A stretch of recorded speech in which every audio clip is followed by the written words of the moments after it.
Chapter 181. I did pick it up, but 3. That was why Cal was anxious. Rayon placed his short paw on top of Cal's shoulder. Human, this is worth thousands. No, it is worth over 10,000 apple pies. Look at the jewel. His other short paw pointed toward the jewel on the crown, but Cal continued to frown. Rayon tilted his head from side to side in confusion as he continued to speak. Your aura is flowing out of this crown. I'm sure that it will be beneficial for you. The weak you needs to get stronger. Why the hell would I want to get stronger?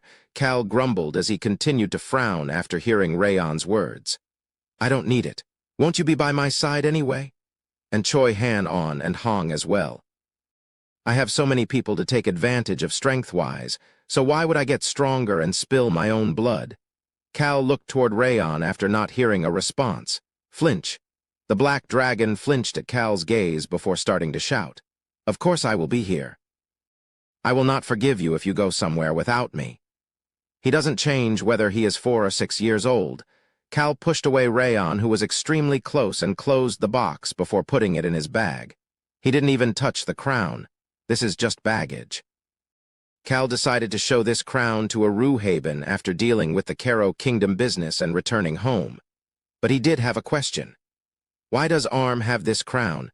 Now that he thought about it, the people who took dead mana from the Black Swamp were members of Arm as well. Cal started to get annoyed for some reason. It was because he suddenly thought about something. Would Arm really give the Marquis a special animal like a dragon just as part of a deal? Why would those bastards who were aligned with the Empire and the Northern Alliance value networking with a noble from a small kingdom like the Roan Kingdom? Human, why are you frowning so much? You look like a squashed apple pie. Cal frowned even more at Rayon's comment as he continued to think. What if the secret organization was planning on taking the dragon away once he grew up? Arm would definitely be capable of doing that. When he thought about it that way, this crown and even Rayon were probably part of a sinister plot. Cal started to mumble in annoyance. These bastards, I thought I was a terrible person, but aren't they even worse? Rayon's eyes opened wide at Cal's quiet mumbling. Human, you may be a scammer, but your foundation is firm and good. Do not think that you are a bad person. Ha. Cal held back his sigh after hearing Rayon's nonsense. He ignored Rayon, who kept glancing at him, and opened the door. Click.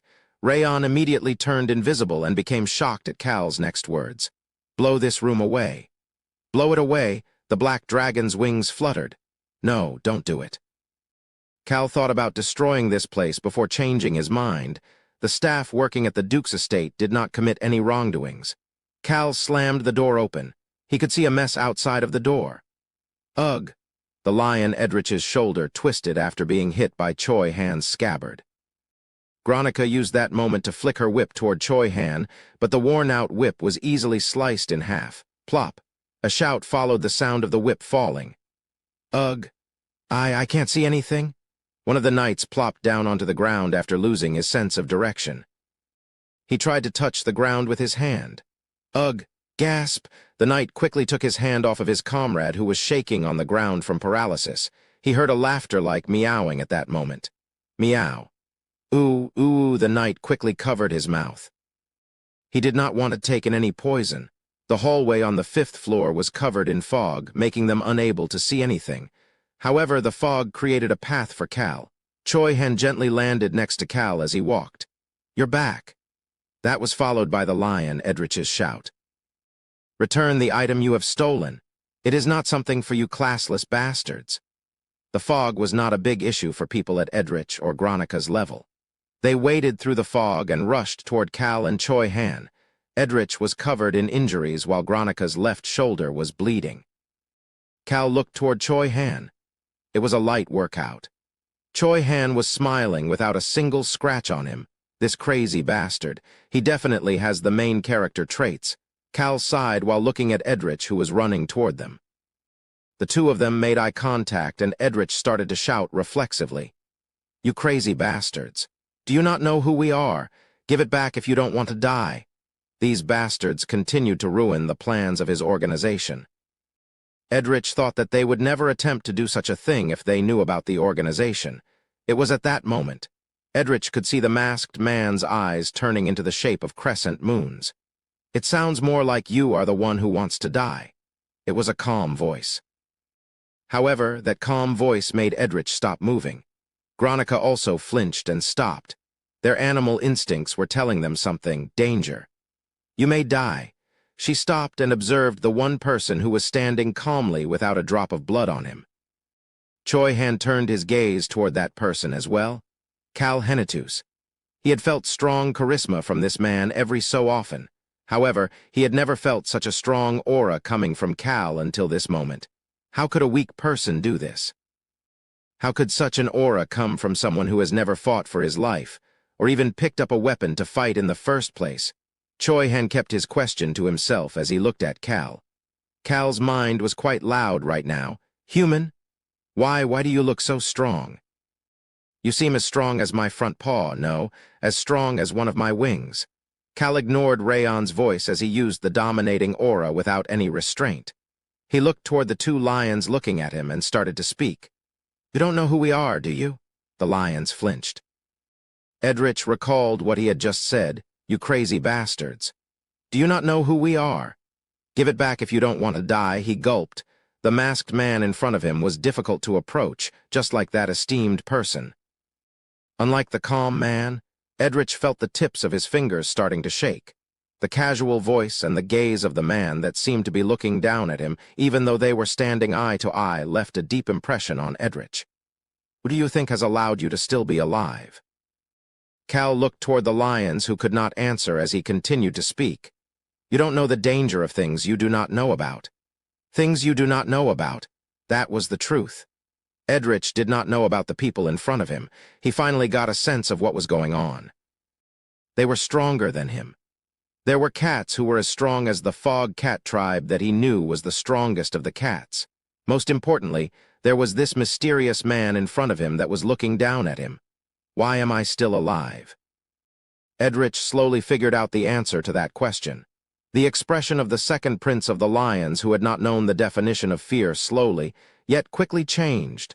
The masked man started to speak as they made eye contact again. "You look scared." The masked man was laughing. He then turned around in a relaxed manner, but Edrich could not get himself to charge at the masked man. His back seemed to be as large as Mount Tai. Choi Han quietly observed Cal, who was heading to the end of the hallway. Cal whispered an order to him as he walked by. "That brown broom head, cut off that hay-like hair. I think short hair will look good on him." "Excuse me?" Choi Han asked in confusion before making eye contact with Cal's eyes that seemed to be full of anger and annoyance. "I understand. I will come after finishing the deed." Choi Han said goodbye to Cal, who was moving away using Rayon's flight magic, before rushing toward the lions. Cal looked at the scared Edrich's eyes before floating up from the residence. My precious hair? My golden hair."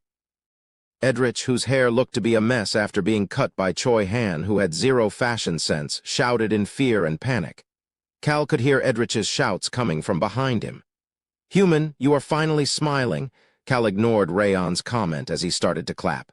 Clap, clap, clap. The sound of his clapping was buried by another noise. Bang! The tall wall was broken by Archie's punch, Pazetten's sword, and Rosalind's magic. What wonderful allies. Cal clapped while watching the Seka estate's tall wall that had stood for close to 1,000 years slowly crumbling down. He then started to speak using Rayon's amplification magic. "Withdraw." Everybody flinched at the voice that could be heard at the Duke's estate, as well as the nearby noble district. Archie noticed Duke Rock Seka coming back at that moment and scoffed one last time. "Is this wall 1,000 years old? No wonder it breaks so easily." "Ah-ha-ha-ha-ha-ha." He then retreated. The rest of the group retreated at that moment as well. The group quickly disappeared from the Seka estate through their predetermined escape routes.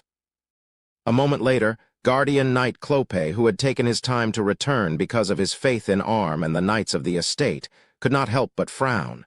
So much happened in a single day. Right, who would have expected a thief to hit the Duke's estate? The citizens of the Perun Kingdom could only peek toward the Pillar of Fire while chatting about the Duke's estate. The person he was chatting with quickly added what he knew. I heard that it was not just any ordinary thief. Really? My cousin works in one of the noble residences by there. He said that the Duke's estate's walls and the villa itself were all destroyed. You think a mere thief would be able to do that? Egu, that sounds like a big deal. Seriously, they also destroyed the wyvern sculptures of the Seka estate. They destroyed the sculptures? How? Egu, the Guardian Knight household is in trouble this time. Another citizen who had been quietly listening to their conversation grumbled and added on. Is that really the biggest problem right now? The two people shut up after hearing that question. All three of their gazes headed toward God's Tears Lake. One, they could see the tall pillar of fire. The fire that the Duke claimed would be put out quickly was still burning brightly. The size of the pillar made it warm even if they were a distance away. In fact, it was so warm that they felt their palms starting to become sweaty. One of the people started to speak. Is it safe? He was asking if the capital was safe. The fire was not spreading past the lake. However, he was still worried. A fire was not going out in this cold land. They had never seen such a pillar of fire before. This unknown fire was making them feel uncomfortable. This was the same for Guardian Knight Clope as well. Captain Nim. One of his subordinates ran over to Clope, who was standing here watching the pillar of fire without even tending to the restoration of the estate. It was the subordinate he had ordered to search the eastern forest. What is in your hand? Clope, who was originally going to ask, what is going on, stiffened up and looked at the item in his subordinate's hand. The subordinate started to speak with an awkward expression. We found it at the center of the eastern forest. It seems to be from the person you were looking for. Clope received the clothes from the subordinate. It was a white priest robe. There was no crest on it, but it was still luxurious yet simple. It was something you could purchase anywhere. However, it held a different meaning for Clope. Both he and his subordinate had seen this robe a few days ago. The white-haired priest. This was definitely the outfit that the priest Clope had met a few days ago had been wearing.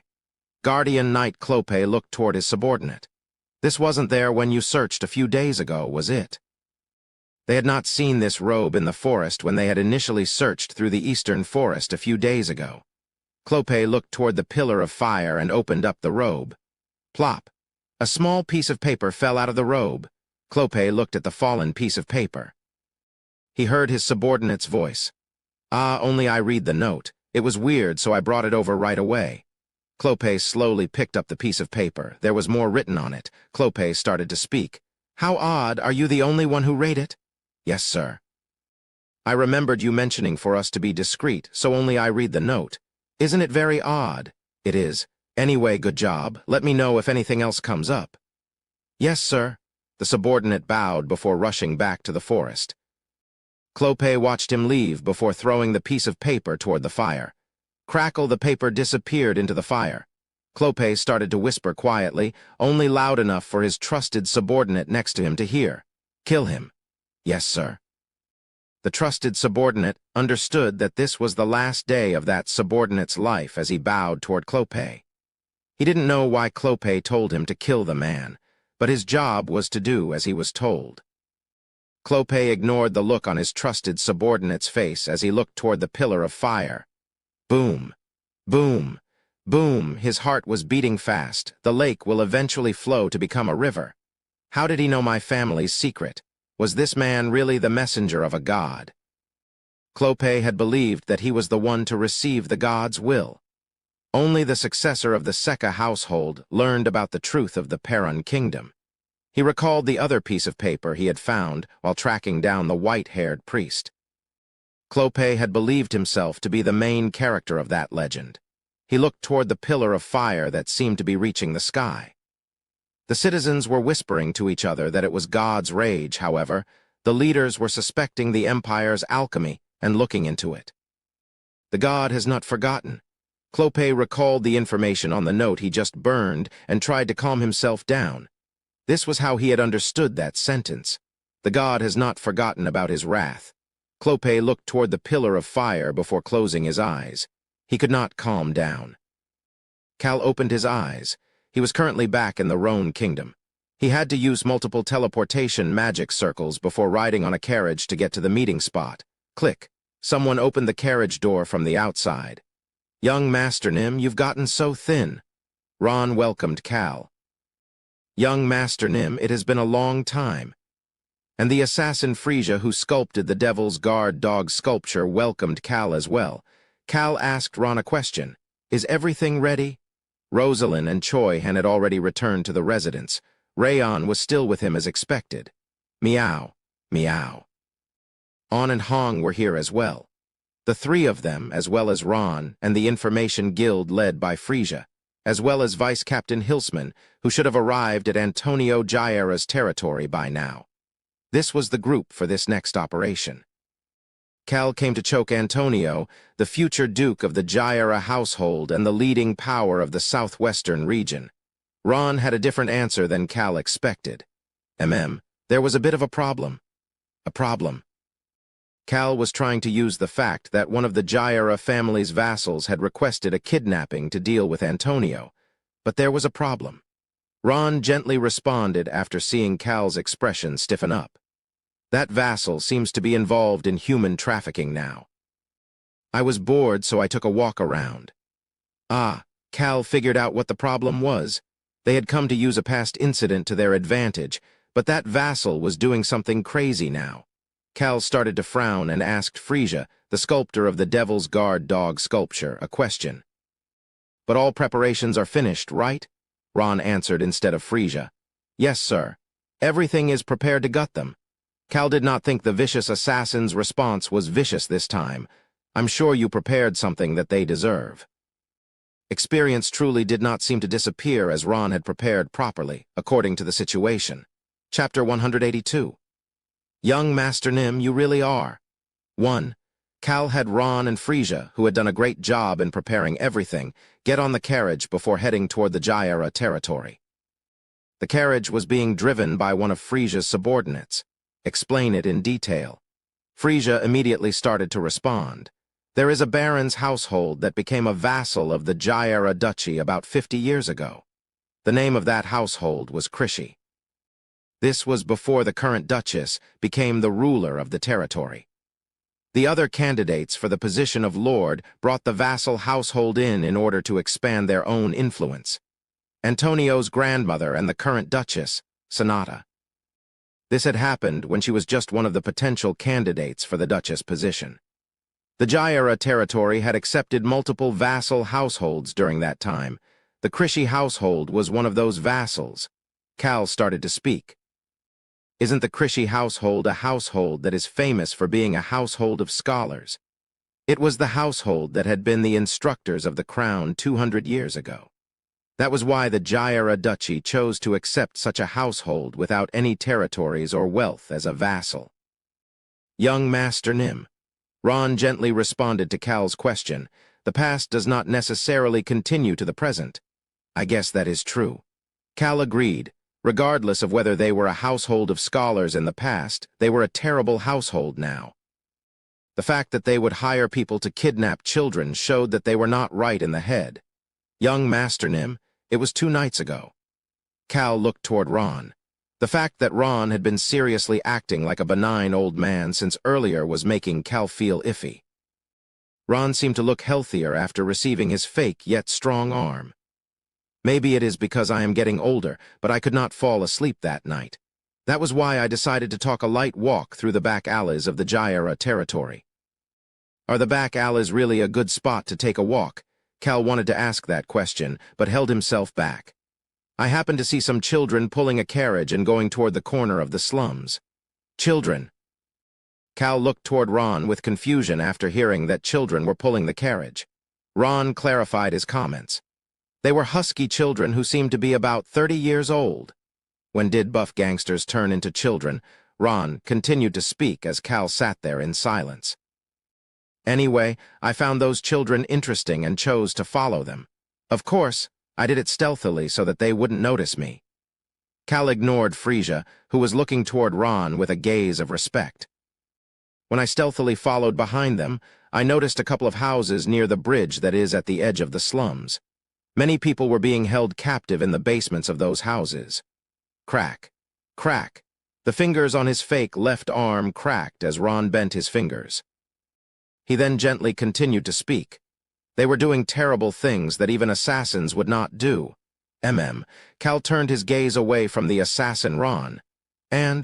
However, Cal wanted Ron to get to the point. Ron got to the core of the issue. I noticed one of the Krishy household's butlers going into one of those houses last night.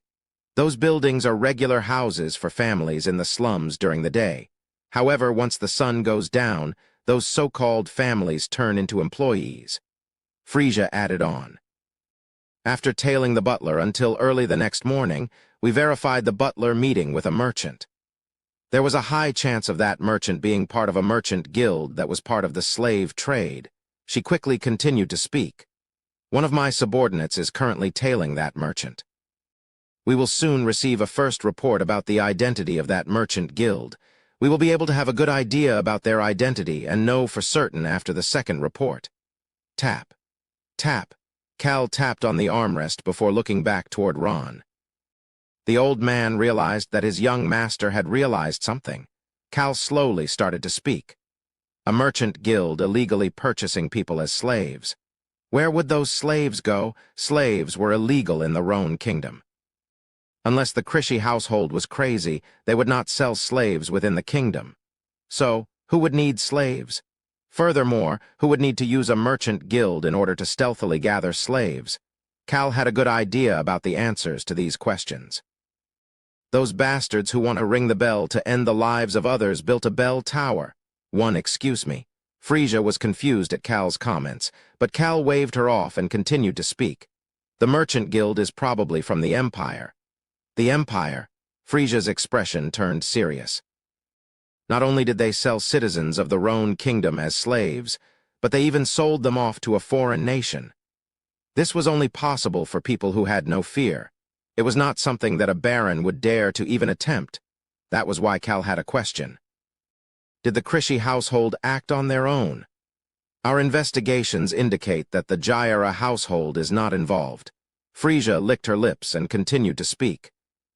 The Krishy household that was brought in as a vassal, without owning much of anything, was placed in a state of uncertainty after Sonata Jaira became the Duchess instead of the candidate they were supporting.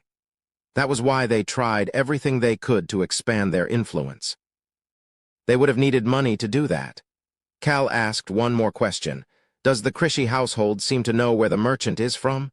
I am not sure about that. Frisia cautiously started to speak to Cal, who seemed certain that the merchant guild was from the Empire. Young Master Nim, we don't have information on the merchant guild yet. How about we wait for the information before making a decision? Cal did not respond in any way. All he did was sigh. Tap. Tap. The kittens On and Hong continued to pat Cal's thighs with their paws. It was their way of saying, let's beat those bastards to death. Rayon was speaking into Cal's mind. Slaves, I cannot forgive them. Rayon could not forgive people who would enslave others without reason. The Krishy household had done something that the Black Dragon would never accept. After spending the first 4 years of his life in the Black Cave, Rayon detested slavery and imprisonment. Ron? Yes, young Master Nim. Cal looked toward the Jaira territory gate and started to speak. Change of plans. Yes, sir. Early the next morning. Cal was laying down on this soft and comfortable bed while enjoying his sleep. However, there was a hand that was patting him on the shoulder.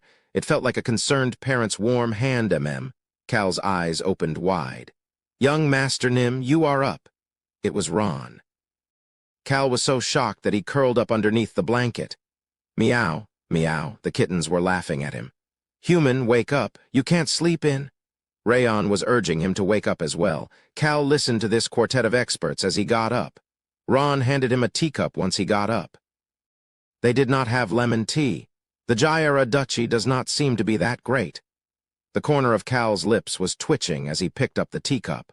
All of Cal's group, other than Frisia and the Information Guild, were currently staying at the Jaira estate. Although they had arrived late last night, they were able to spend a few nights at the Jaira estate, thanks to Cal sending Vice Captain Hilsman ahead in order to notify them of their impending arrival. It would be weird if a duke was unable to let a passing noble spend a few days at their estate.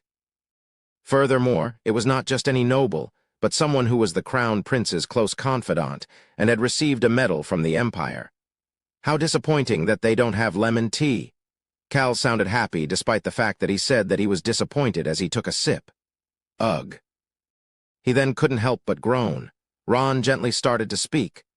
The Gyara territory seems to enjoy bitter tea though, ho-ho. Damn it.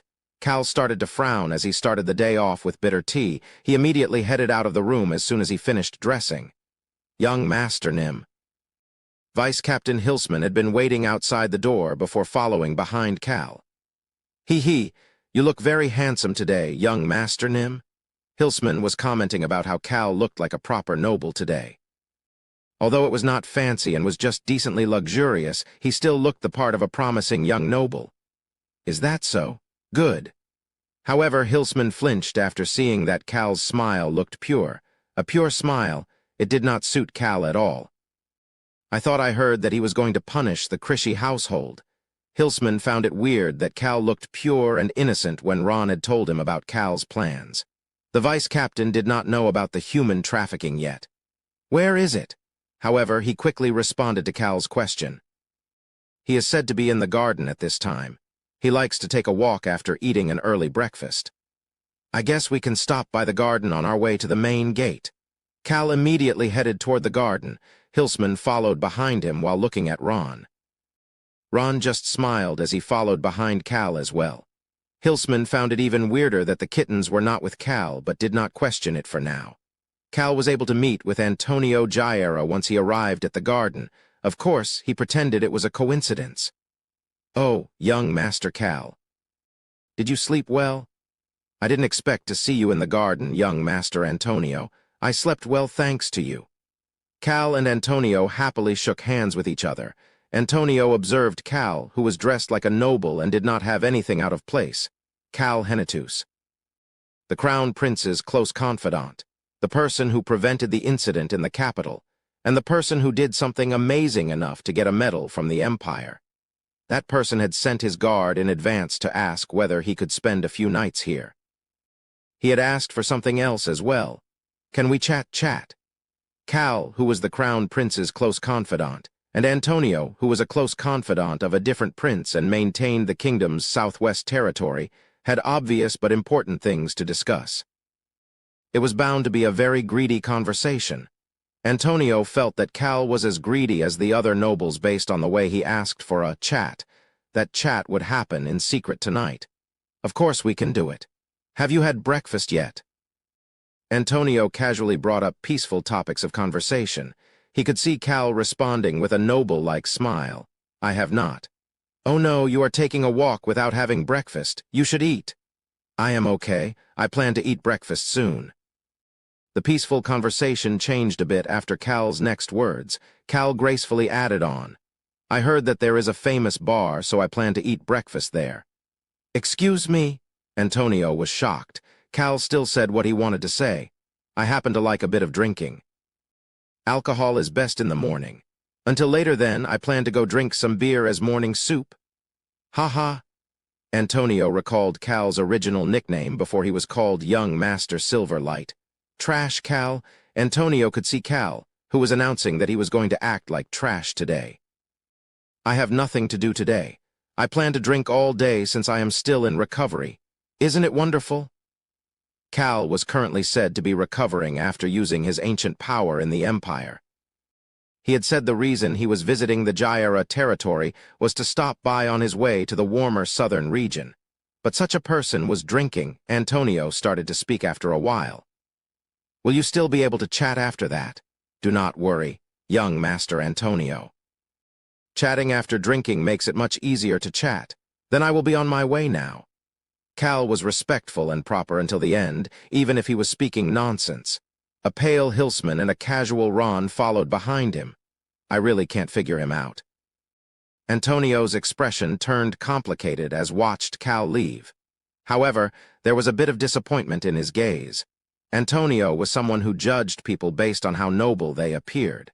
Cal seemed to be placed lower on Antonio's personal nobility scale. Will it be okay? Hilsman asked with concern, but Cal was not listening. He headed up to the third floor as soon as he got to the bar. He then sat down at a table by the window and watched the flowing river until he turned his head. "Would you like to order?" the waiter cautiously asked after seeing Cal's gaze. The noble appearance and the person's majestic demeanor made him look like he was at least a count. That was why the waiter could not help but be cautious. Cal did not even look at the menu before starting to speak. All of it. It was a powerful statement. "Excuse me." Cal gave his order again to the confused waiter. "Give me a bottle of every different kind of alcohol you have. Oh, also give me your most expensive snacks." Hilsman blinked while listening to Cal's extravagant order. Cal bluntly asked Hilsman once the waiter left with a shocked expression. "What are you looking at?" Hilsman smiled brightly, contrary to Cal's expectations. "You really haven't changed, young Master Nim?" "Yes, Choi Hen isn't here. Let's get wasted. Ha ha ha ha." Cal shook his head, but Hilsman opened a bottle and started to hum. Cal ignored him and looked outside the window.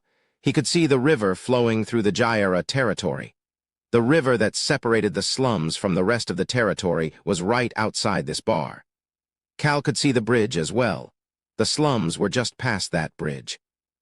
Cal could see 10 shabby houses across the bridge. Those were the houses where the kidnapped individuals were imprisoned. "We will break those houses." "No, we will destroy them."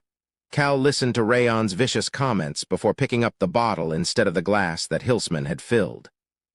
"Why, young Master Nim?" Hilsman became anxious. Clack, however, he came back to his senses after hearing the empty bottle being placed back on the table. He could see that Cal's face had turned red. Cal picked up another bottle. Cal, whose face was red even though he was not drunk, pushed the bottle toward Hilsman, who was looking at him. Hilsman flinched after recalling how Cal used to throw bottles in the past, before slowly taking the bottle from him. Cal truly ate and drank all day without saying anything. He finally said something as the sun started to go down. "Hilsman." "Yes, young Master Nim." As the guard, Hilsman had stopped drinking after 1 or 2 drinks. He was admiring how Cal's experience as trash really was not a lie based on how he could drink all day as he observed Cal. Cal started to speak again. "Ron." "Yes, sir." Ron, who had been sitting quietly, stood up and responded. Cal turned to look at the 2 men who were waiting for him to speak. He caressed an empty bottle as he looked out the window to watch the setting sun. He could see Frisia on the bridge sending him a signal underneath the sky that looked as if it was burning. The Merchant Guild had been from the Empire, just as Cal had expected. Screech. Cal stood up and started to speak. "I will be using the shield today." "Excuse me? Why all of a sudden?" "Is he drunk?" Vice Captain Hilsman thought Cal was drunk, but Cal smiled as he added on. "I need to destroy them." He was talking about the 10 houses. Translator's note: ringing the bell to end life is apparently a popular saying in Korean. I translated it as is because it only makes sense about them building the bell tower when you have the 2 instances of bell. Chapter 183. "Young Master Nim, you really are." 2.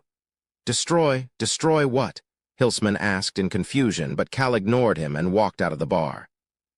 He walked directly from the 3rd floor of the bar to the entrance. Many people watched Cal as he walked forward without any issues. The majority of them were residents of the Jaira territory, who were shocked that Cal could still walk without any issues even after drinking all day. Hilsman was also amazed at this before he noticed an empty bottle in Cal's hand and ran after him in shock. "Why, young Master Nim? What is it? Please put the bottle down first." Ah, he had forgotten about it. He had forgotten that he was holding a bottle. Swish. Cal lifted the bottle up. Ah, Hilsman recalled something that had happened 2 years ago. He recalled the trash that threw bottles at the gangsters within the Hennetus territory. Hilsman had to take care of the aftermath at that time. "Are you drunk?" "Excuse me."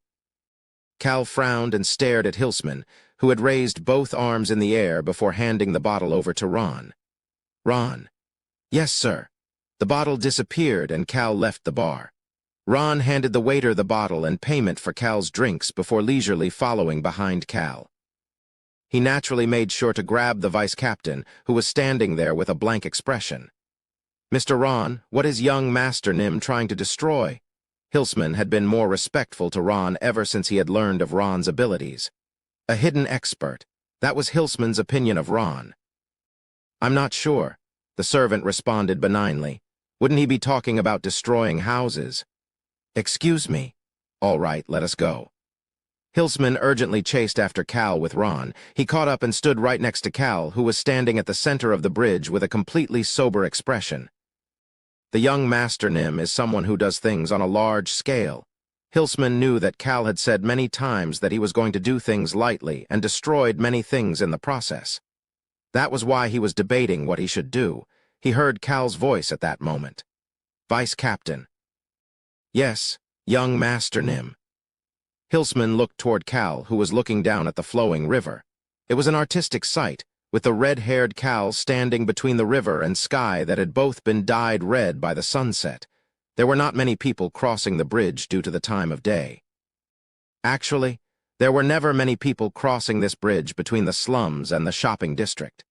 Hilsman could hear Cal's voice that was extremely quiet, such that only those close to him could hear it. Apparently a noble household's butler heads to the slums in order to bring food to the poor every so often. It was an unexpected story, but the vice captain listened to it and responded back. "What a good butler." "Yes." "Although that butler is a staff member of the household that kidnaps citizens of the southwest region and sells them off as slaves." "Excuse me." Cal looked toward the slums across the bridge. That butler just headed over to the slums. He was heading toward the 10 houses where the citizens are imprisoned in the basement. Need to destroy them. Vice Captain Hilsman slowly realized what Cal was planning on destroying. Hilsman. "Yes, sir." "What do you think about it?" Cal waited for Hilsman's answer, and the knight soon responded back. A knight takes action whenever he sees injustice. Hilsman added another statement once Cal looked toward him. "However, if it is something related to our liege, we will hold ourselves back regardless of what it is."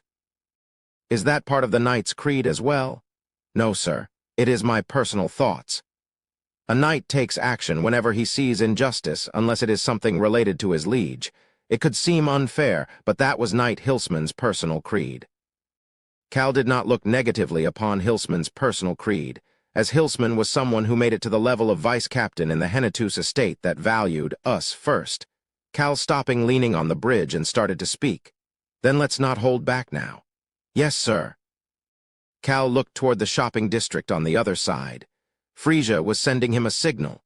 This signal was the one that said that the people who were following Cal had returned to their master. Their master was naturally Antonio Jaira. There was no way Antonio would not put a tail on Cal. Cal had decided to make his move in the open while knowing that Antonio had done this. Cal started to walk toward one of the shabby houses. It was the first house across the bridge. The 10 houses continued on in a zigzag pattern starting from this first house. Cal stood in front of the first house. "Hello?" A middle-aged man in front of the yard cautiously spoke while looking at Cal, who seemed to be a noble, as well as the knight beside him. At the same time, he had a look of despair as if he realized that he had run into a drunk noble based on Cal's red face.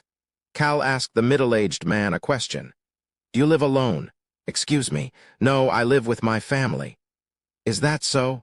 Cal smirked and continued to speak. "Bring your entire family outside." "Excuse me?" "I will give you 10 seconds. 10, 9. Cal started to count. The middle-aged man became anxious at Cal's counting before urgently moving after seeing Cal stop counting in order to make a comment. "I guess you think this noble's words are funny." That made the middle-aged man instantly go inside the house. All of this was visible from the buildings in the shopping district across the street. The other people living in the slums quickly entered their houses and locked their tattered windows and doors. "Looks like a crazy noble is causing trouble." They all felt that way. The middle-aged man bringing his family out felt the same way. He walked out with his wife, 2 sons, and a daughter. "Young Master Nim, this is my family." The middle-aged man was shaking and his family seemed pitiful. At the same time, the black dragon started to speak in Cal's mind. "There are people in the basement, a lot of them. There are some children as well." The black dragon's voice was vicious. "They all look so thin. I think they have been starved. They are also dirty." I don't think they have been able to wash themselves for a while. Rayon continued to speak in a sad tone. The young ones were beating the people in the basement until just now. I want to kill them all. Cal looked toward the two sons and the daughter that the middle-aged man claimed were his children. His gaze made them lower their heads as if they were scared of the noble. Cal asked the middle-aged man a question. So it's just the 5 of you? The middle-aged man flinched for a moment before starting to speak as he bowed in a very respectful manner. Yes, sir. I brought my entire family out as you requested, young Master Nim. They are not his family. They were calling each other leader and assistant leader inside. Now they are lying as well. Bad. They are very bad. Rayon was serving as a lie detector without even being told to do so. Cal looked down at the middle-aged man without much reaction. That gaze made the middle-aged man who had been bowing peek up and become anxious. Cal was smiling. The crazy noble who seemed to be drunk was smiling. What did I get myself into? The middle-aged man could see the Krishy butler in the distance, who shook his head as if to tell the man to take care of it himself. He heard the noble's voice at that moment. Then there should be nobody inside the house since your whole family is out here. The middle-aged man knew the slaves were inside, but did not say anything as he contemplated how to give this noble what he wanted. However, the noble, Cal, was beyond the middle-aged man's expectations. The house is old. It is very shabby. Cal casually added on as if he was throwing a stone into a river. So I am going to destroy it. Excuse me. The middle-aged man really believed he had heard something wrong. However, the noble in front of him was serious. What is it? I'll give you a new house. Is there a reason I can't destroy it? Well, you see. The knight who had been standing silently stepped forward. He still did not speak. He just clicked the sword in his scabbard a couple of times while looking at the middle-aged man. What the hell? What kind of situation is this? The middle-aged man could not believe it. Although it was a shabby house, it was still a good house for being in the slums as it was right across from the shopping district. Why would he suddenly destroy this house? It was at that moment. I will destroy it in 5 seconds. The human trafficker was going crazy. However, he could not tell this noble to not destroy it because there were people inside. The slaves in the basement would naturally die if the house was destroyed. 5. The noble started to count. 4. The Krishy household's butler turned his head. 3. It was his way of saying, let's forget about those slaves. 2. However, he suddenly had a question. How would this young noble destroy the house? Could this one knight do it? 1. The answer to that question was soon revealed. 0. Cal announced the end of his countdown as the black dragon started to speak in his mind. I put a shield on the basement as well as the entrance to the basement. Ha, ha, ha. Cal started to laugh. This made the human traffickers confused. Ooh, they then heard a rumbling noise. At the same time, the noble reached out with his hands. Pat, they saw a pair of wings. They could also see a large shield. Huh. The shield with wings surrounded the house. It was as if it was trying to make it so other people could not see the house. Silver shield. Although the southwest region was far from the capital, the middle-aged man as well as the baron's butler in the distance were both familiar with this shield. Perhaps, the butler thought about a single person. He was thinking about the famous noble of the kingdom. This was someone who was not famous for his strength nor abilities, but for his just mindset. Since they were in the Jaira territory that was close to the empire, it was even easier for the butler to recall the name. Cal Henitus? The butler gasped as soon as he said the name. Poke. The tip of a sharp blade was at his back. You can't say our young master's name as you please. Ron, who was wearing a mask, lightly poked the butler with his dagger. Something is wrong. The butler finally realized that something must be wrong. His thoughts were proved to be true soon enough. Why, young Master Nim, are you really going to destroy our house? The middle-aged man started to speak to Cal with a pale expression before closing his mouth. He could see Cal's eyes. That was not the gaze of a drunk person. He had been so focused on the red face that he had not looked at Cal's eyes before this moment. The middle-aged man couldn't say anything after seeing Cal's cold gaze, as well as the crowd that was looking at what was going on from both the slums and the shopping district. Cal finally gave the middle-aged man an answer. It's been 5 seconds. 5 seconds had already passed. The large shield started to head down. I will use my magic to support it as well. The silver shield that was fortified with Rayon's magic fell on the house that was surrounded by the silver wings. Crack! It started with the sound of the roof slowly breaking. However, the noise started to get louder and louder. Boom, the ground was rumbling as the house completely fell. Ah! The middle-aged man stumbled before falling on the ground from the rumbling. He had a blank expression as the wind and dust blew past his face. He could see the house crumbling to the ground through the half-transparent wings and shield. The stupid slaves, the slaves he needed to sell, were crushed underneath the house. He was certain that they would be crushed to death as it was a crudely built basement. The crumbling noise was so loud that he couldn't even hear their screams. What do I do? How could there be such a terrible situation? It was at that moment that the human traffickers started to frown. Young Master Cal? Antonio Jaira and his knights were riding toward them on their horses. Cal kept the indestructible shield up as he looked toward Antonio. Antonio got off the horse and quickly walked over to Cal. He was frowning. What are you doing? Antonio had been outside to deal with some things when he heard that Cal was drunk and trying to destroy a house in the slums. He had thought that Cal was at least a decent human, but the rumors about him being trash seemed to be true. Just take a look. Cal still had a calm expression after destroying a house. You came faster than I expected. I came quickly. Antonio let out a gasp. Ha, young Master Cal, do you know what you just did? Of course, I destroyed a house. You know I was not being literal. I destroyed the house of a human trafficker. Antonio instantly closed his mouth. The people watching on the bridge, the knights nearby, and even the human traffickers themselves could not say anything. However, Cal did not care about the silence at all. His silver shield floated up and moved to the next house. Cal approached the destroyed house as soon as the shield moved up. It is right here. Human, over here. Cal stopped at a spot above the rubbles. He then started to clear the area. Hilsman approached Cal, who was quietly removing the rubbles. Hilsman, move this pillar. Yes, sir. Hilsman easily moved the tall pillar. Cal could finally see the door on the ground. The door was completely fine without a single dent. Cal bent down and lifted up the door, screech. Cal could see a group of people curled up without any space to move in the cramped basement. All of their skinny faces had expressions of confusions. Cal looked toward them and started to speak. You're safe now. He stood back up and looked toward Antonio. It was then that Antonio realized that Cal's eyes were clear. Young Master Antonio. The shield opened its wings above the next house. The human traffickers who were observing the situation started to run out of the houses. Cal pointed to them and continued to speak to Antonio. Let me borrow your knights. Ah, Antonio gasped before sending the knights to capture the people running away.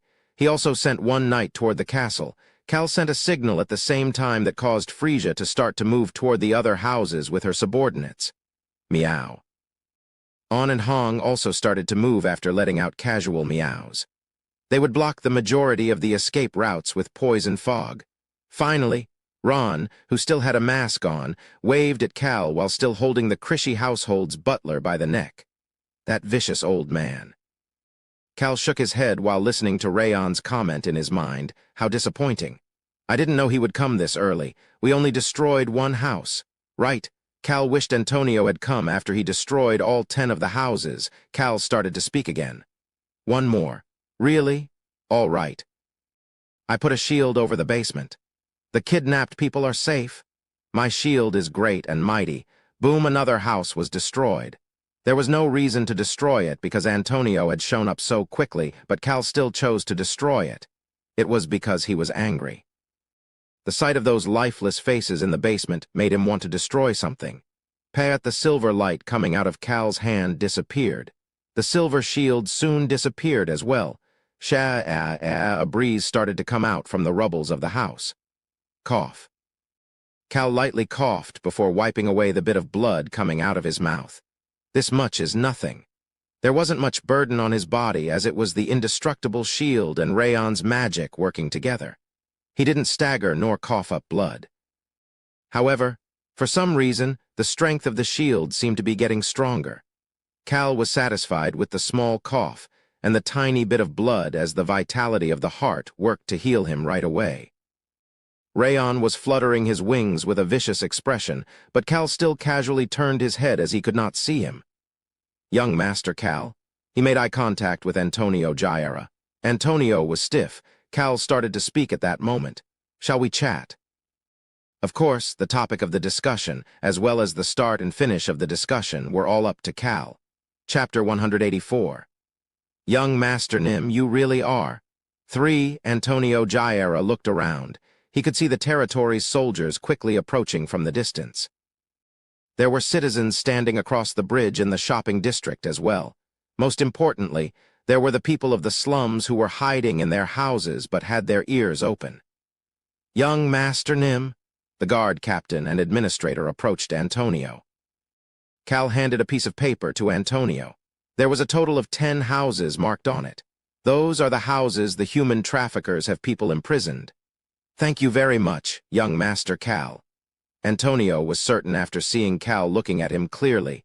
This person was not drunk at all. He had clearly proceeded with this plan with a clear mind. Cal handed him another document. This crest.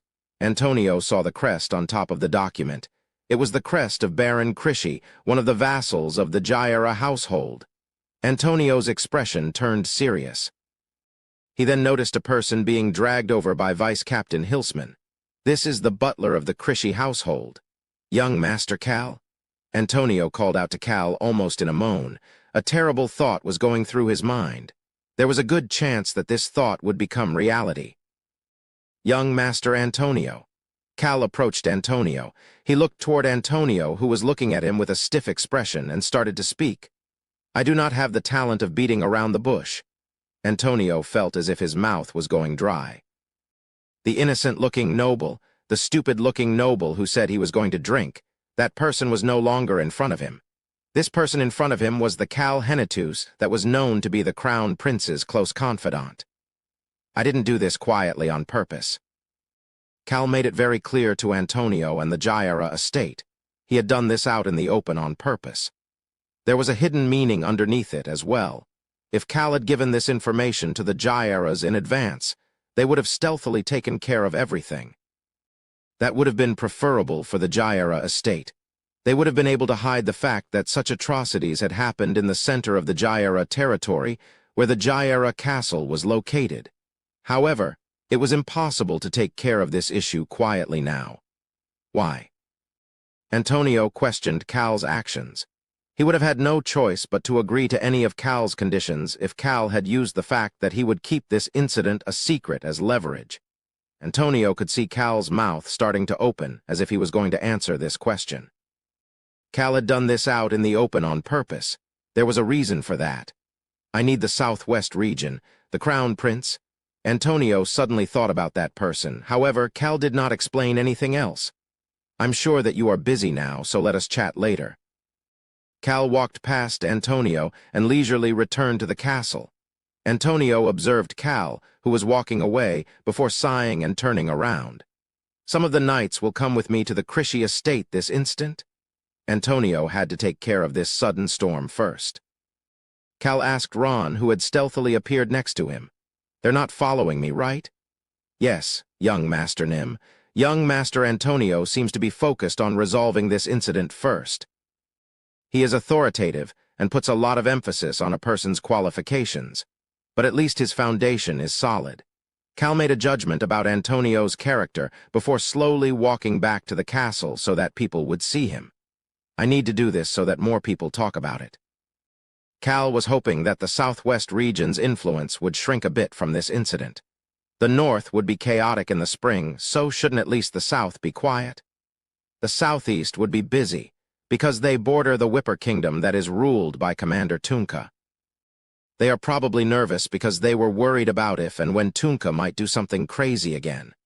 The fact that Tunka is quiet these days is weird too. Tunka had become quiet after the war with the Empire. Cal decided not to worry about it for now. "I'm hungry." It was because he was hungry. He became hungry after the vitality of the heart was utilized. Cal started to walk a bit faster.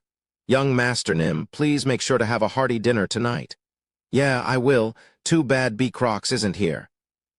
Cal, who answered Ron with whatever came to his mind, looked toward Ron after hearing Ron's next words. "Young Master Nim, I am very proud of you." Cal's expression turned odd. It was a stark contrast to the Ron who always had a benign smile on his face. Cal had not forgotten about how Ron looked happy earlier while clenching the butler's neck. He seemed to be the most energetic he had seen in a while. Someone might even think he had become young again. What a scary old man. Cal slowly took a half step away from Ron and rushed back to the castle. Ron watched Cal walking away from him before mumbling to himself. He never changes. The young master who was now a full-grown puppy, the young master who had become a tiger still did not know how to control his facial expressions. Meow. Meow. Ron picked up the two kittens who stealthily approached him and followed behind Cal. Antonio Jaira looked out the window while walking down the hallway in the middle of the night. The Jaira Castle. There were many people walking around with torches inside of the castle. He watched these people who were moving with urgency and thought about his grandmother, Duchess Sonata. Cal Henitus? Find out what he and the crown prince behind him wants. He had seen anger in his grandmother's face for the first time in a long while. That anger was directed at herself, the Krishy household.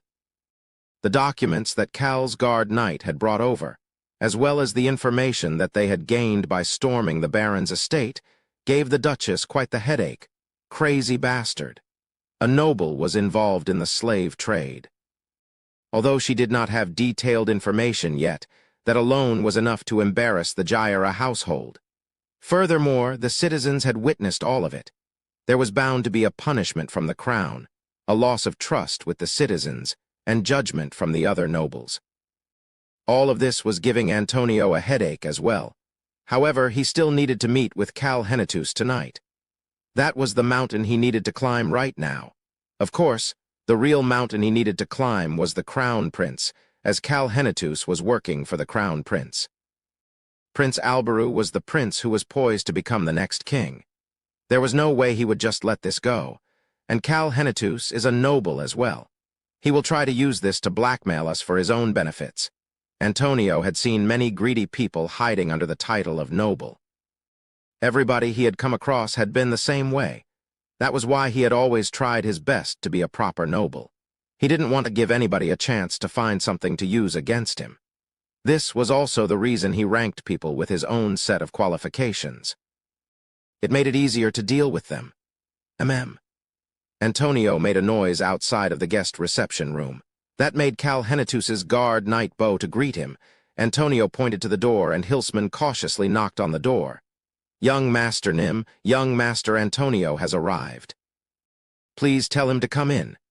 Antonio stopped the guard knight and turned the knob himself after hearing Cal's voice. "I will help myself in."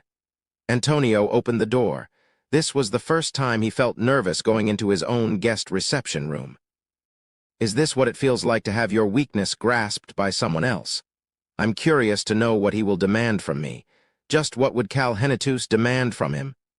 That was what Antonio was curious about, but he thought the most Cal would want his power to support the Crown Prince. That was why he did not seem nervous as he walked in through the door. Screech, he noticed Cal Henitus looking out the window as soon as he opened the door. Antonio, the heir of the Jaira household, felt as if it had been a while since he had seen someone's back. Frustration and annoyance filled his mind. "Young Master Antonio."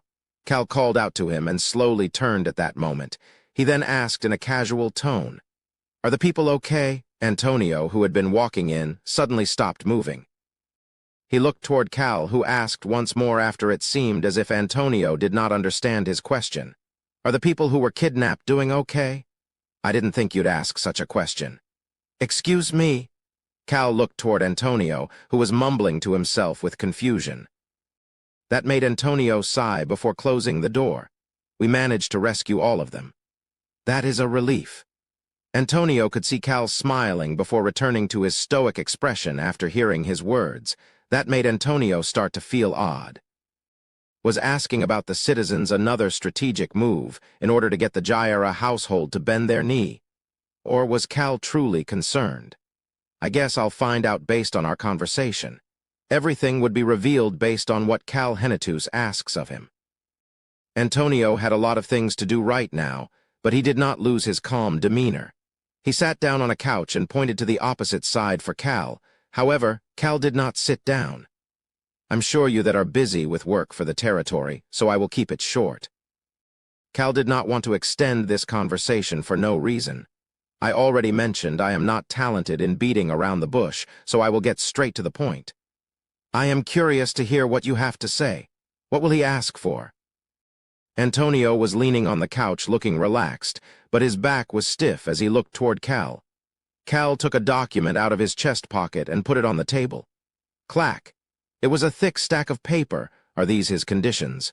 Cal started to speak as Antonio had that thought in his head. This is a document detailing how the Krishy household hired an assassin guild to kidnap a child in the past. Antonio's face turned stiff. The slave trade, wasn't it? There was more to it. Cal Henitus had 2 cards up his sleeve, and Antonio had just found out the second one. He could see Cal smiling at him. I did not share this in front of the citizens earlier. Only I know about this. Antonio brushed his eyes with his hands. This single day had brought him quite a lot of fatigue. I am also not talented in beating around the bush, nor do I have the time to do so. He asked Cal to get to the point. What is it that you want? Clack. However, another stack of paper was thrown on the table instead of a response. Antonio looked down at the stack of paper. This is the information about the merchant guild that the Krishy household sold the slaves to. Antonio held back his groan. He had thought Cal was famous for his just actions, but Cal was more meticulous than he had expected. Cal had information that the Duke's estate did not have because the incident had just occurred today. Antonio had no choice but to be dragged around by Cal. Antonio almost blacked out after hearing Cal's next words. It is a merchant guild from the Empire. Antonio closed his eyes. That damn crazy bastard. He could not help but swear at Baron Krishy. Not only did he enslave his fellow citizens, but he had also sold them off to a merchant guild from the Empire. It was difficult even for a person to move from one region of the kingdom to another, but he had smuggled them out to a foreign nation. This would be bad for the Jaira household if it was to get out. Antonio felt gratitude that Cal brought this information to them first. However, he felt suffocated at the same time. His weakness had been thoroughly grasped. Antonio, these so-called nobles are willing to stab each other for their own greed. That is why you need to know how to wield the sword as well. He remembered his grandmother's words. A sword was at his neck right now. He was in a dire situation. Young Master Antonio. Antonio opened his eyes. He looked back at Cal Henitus. Please guard the southwest region's gate. What? An unexpected story was coming out of Cal's mouth. He could not avoid Cal's gaze. Please make it so that a merchant guild from the Empire would not dare to come over to our own kingdom in order to do such terrible deeds again. That was all Cal wanted from the Jaira household. Don't let even one of those damn rats in. Cal wanted Antonio to make it so that the Empire could not strike the Roan kingdom while the war was going on to the north. As the gatekeeper, please have the Jaira household keep the southwest gate safe. Antonio could feel his hands starting to go numb as he was looking into Cal's firm gaze. That is what I want from you. Cal's request was for the Jaira household to do their job properly. Antonio could not help but gulp. All Cal was asking him to do was to properly do his job as a noble. However, Antonio felt as if those words were very heavy. He had never seen a noble sincerely wish for something so obvious like this before. Alcohol, trash, greed. Many words floated through his mind at once. He realized that he had the wrong impression of Cal. This person was different. He did not want power nor have any greed. He was not a fake pretending to be a noble. Young Master Cal and. However, Cal was not done speaking when the kingdom asks for it. There was something else the crown prince wanted. Please open the gates. The Empire would not stand for the alliance of the 4 kingdoms and the one beast tribe. This is what we want. Cal then stopped talking. Noble? Antonio looked toward Cal and thought this was a true noble. Antonio, who also wanted to be a true noble, clenched his fists. Chapter 185. Young Master Nim, you really are. 4. Silence filled the guest reception room. Antonio looked down at his clenched fists before slowly unclenching them. He could see his empty palm. He had realized something about himself through this chat. Why did he think that Cal Henitus was looking to get something for him or try to take advantage of him when all he did was ask for a chat? Antonio felt as if there was a mask in his empty palm. The name of that mask was Noble. He too was wearing a fake noble mask. He started to speak. What do you mean by open the gates? Antonio's nervousness showed as he asked the question. Open the gates to the Empire when the kingdom asks for it. It was a pretty dangerous proclamation if you understood it in the wrong way. It could be interpreted as the Roan kingdom raising their sword against the Empire. Young Master Antonio. However, Cal just responded back with a question. Are you worried that His Highness the Crown Prince would want to wage war against the Empire? This was indeed the case. The Crown Prince might desire to go to war against the Empire or another foreign nation. That was what Antonio was worried about. Antonio could see that a corner of Cal's lip had gone up a bit. I thought I was very clear. Cal repeated his words once again, when the kingdom asks for it. Not the Crown Prince, but the kingdom. There was a big difference between the two. However, Antonio did not realize that difference until just now. Cal added on after realizing that Antonio had caught on. The Jaira household that works for the kingdom should know what I mean, right? Works for the kingdom. Those words lingered in Antonio's mind. His expression turned serious at the same time. A situation where the entire Roan kingdom would want them to open the gates to the Empire. That would mean that the Empire did something terrible that the Roan kingdom could not simply brush aside. The kingdom meant that the crown, the nobles, and the citizens all wanted it. What did the Empire do? The Jaira household was responsible for the southwest region that was the closest to the Empire. Although he was the heir of the family, Antonio could not figure out what the Empire could have done in order to cause such a situation. He called out to Cal after realizing that his lack of information was a more serious issue. Young Master Cal, figure it out yourself. Antonio could not ask about what the Empire did after hearing Cal's response that drew the line. He could not say anything about it. With his weakness in Cal's hands, he had to do whatever was asked of him without asking any questions. Furthermore, it was only proper for the Jaira household to figure it out on their own if it was something the Empire did that was related to the kingdom. It was either that he investigated on his own or there was another option. I will ask His Highness, the Crown Prince. He needed to go above the Duke level to ask. Antonio looked toward Cal, who accepted his response as the obvious answer and made up his mind to stealthily investigate the Empire and go through the southwest region's defensive maneuvers once more. That was the response that Cal had wanted. He wanted Antonio to be wary. He also wanted Antonio to stealthily investigate the Empire. In addition, Antonio would be interested in the flow of events in the kingdom without only seeking power. It would be beneficial for Cal if a noble who held power in one region of the kingdom held such a demeanor. Cal sat up on the chair and made eye contact with Antonio. I hope that you make the right decision after thinking about it. Cal did not want to talk anymore. All requests were best if they were presented in a short manner. Of course, he didn't forget to threaten Antonio in the process. These documents are all copies. I have the originals, so I hope that you make your decision without forgetting that your weakness is still in my hands. Ha! Antonio let out a sigh and smiled. That action made Cal start to frown. Antonio was smiling after being threatened. This is weird. He thought that Antonio had understood him, but rather than frowning, Antonio had a smile on his face. Why is he smiling? Antonio was relieved while Cal was confused. Not everything grandmother said is correct. A noble who uses your weakness in order to request something on behalf of the kingdom is a true noble. Antonio felt as if something in his mind had cleared up after meeting such a true noble. You are a noble, young Master Cal. Of course. but Cal could see that Antonio had understood him properly. I guess I meet his criteria. The fact that Antonio had called him a noble meant that Antonio had a very good impression of him. The Crown Prince will take care of the rest. The Crown Prince would know how to keep Antonio in check as soon as Cal handed over the documents. Cal felt satisfied that things went as planned. However, there was something that went a bit different than he had expected. "I know you are busy, so I will be on my way now." Cal heard Antonio's voice as he was about to walk out of the guest reception room.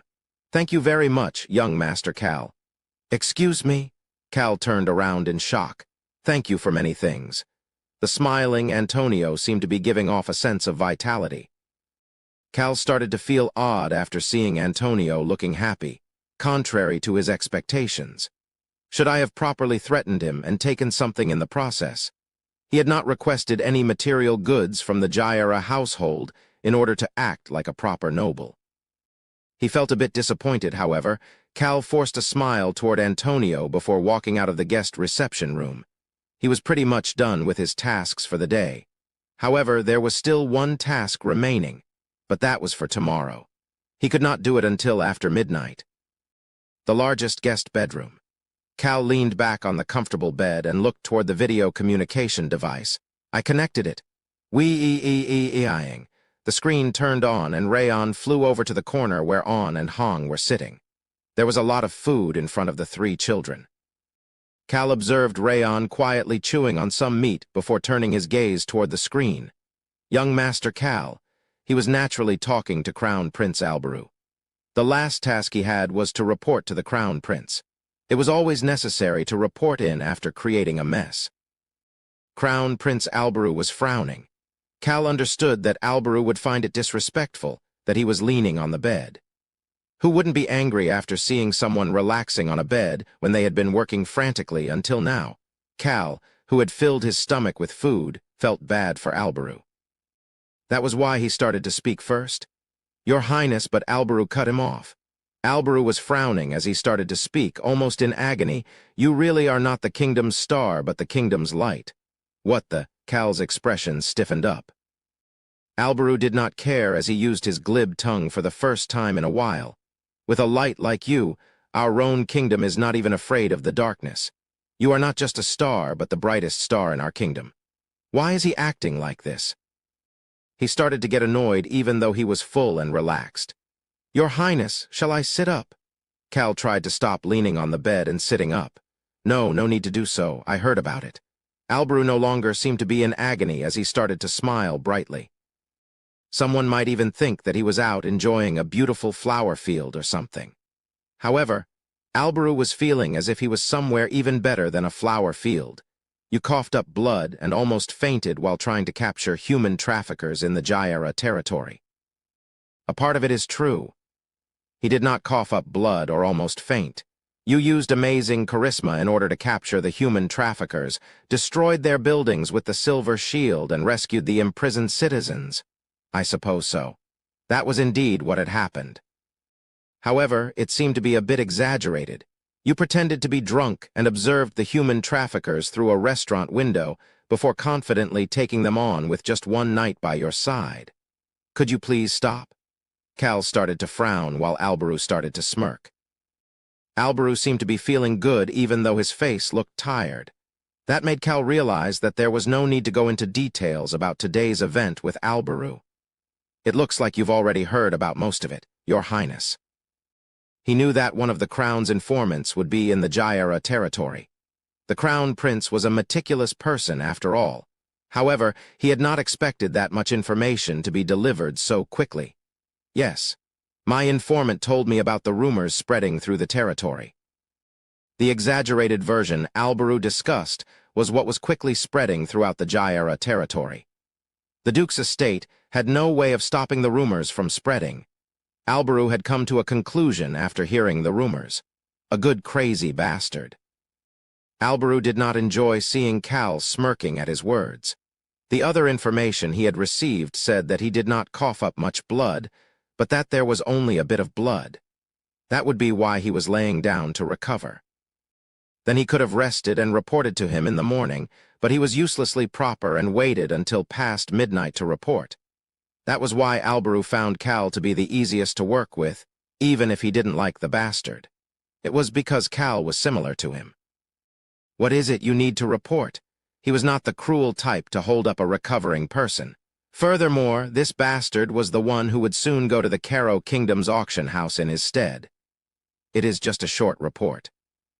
I will send you the documents soon, but the merchant guild that traded with the Krishi household is from the Empire, and there is also evidence of the Krishi household hiring an assassin guild in order to kidnap a child in the past.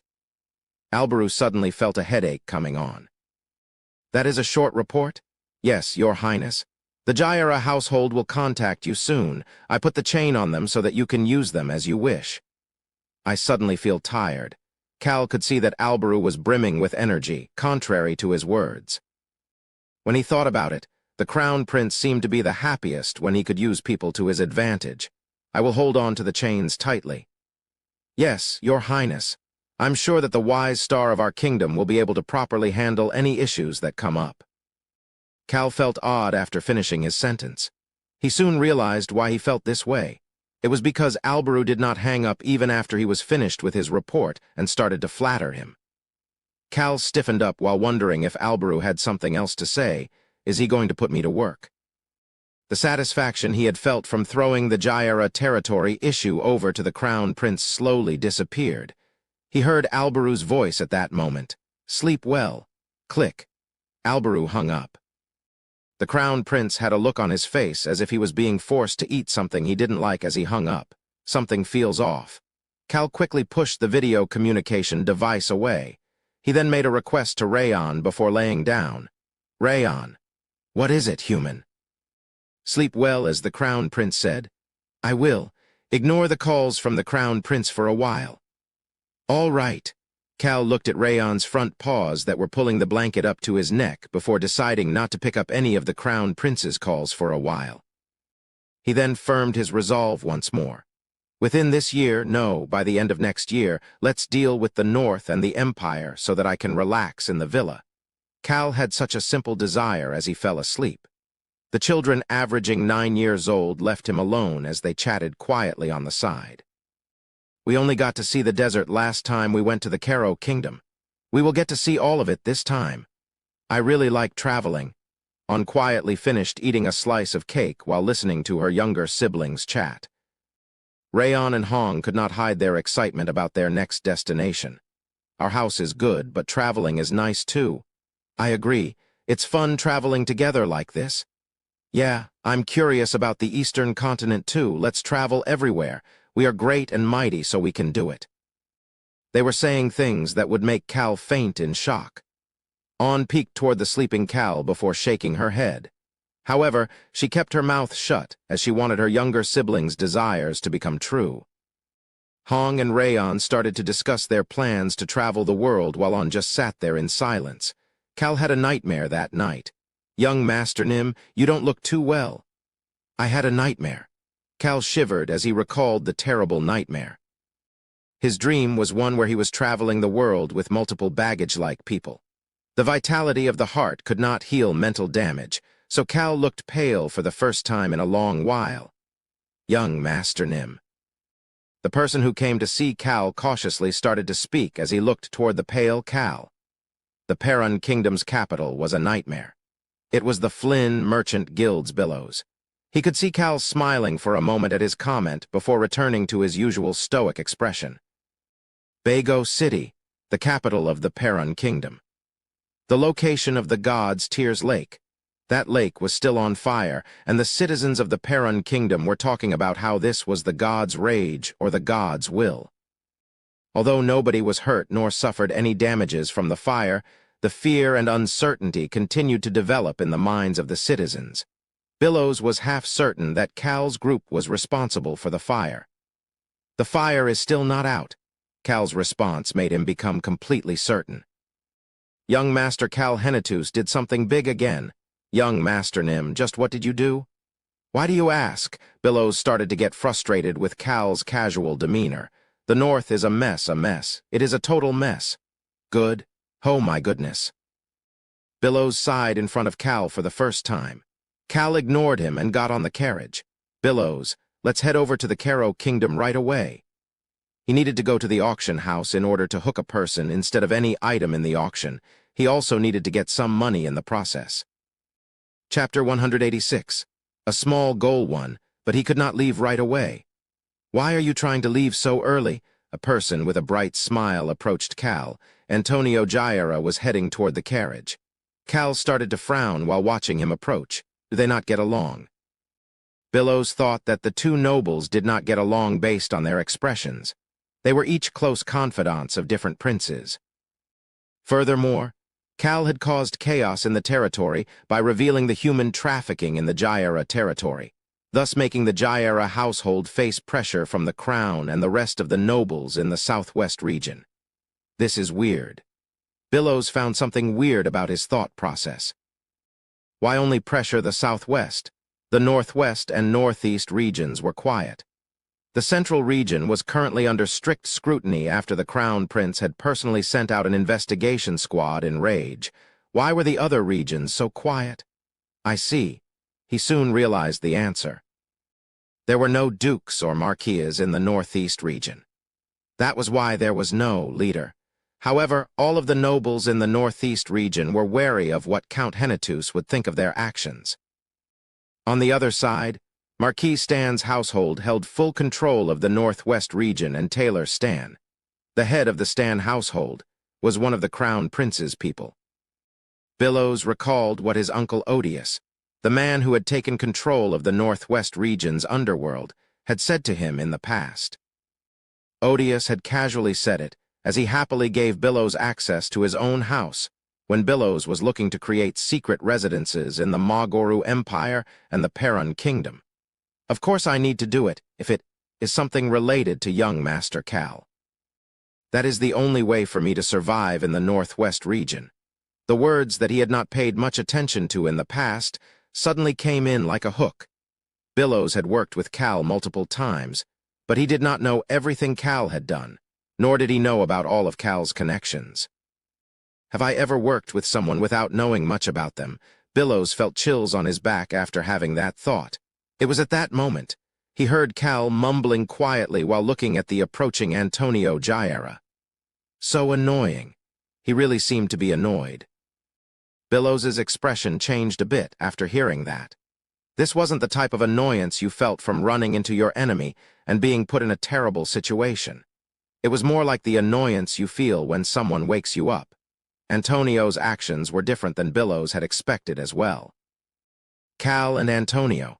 The two of them do not get along, that was what Billows thought. However, the sight in front of him was slightly different than what he had expected. Young Master Cal, shouldn't you check up on things before you leave?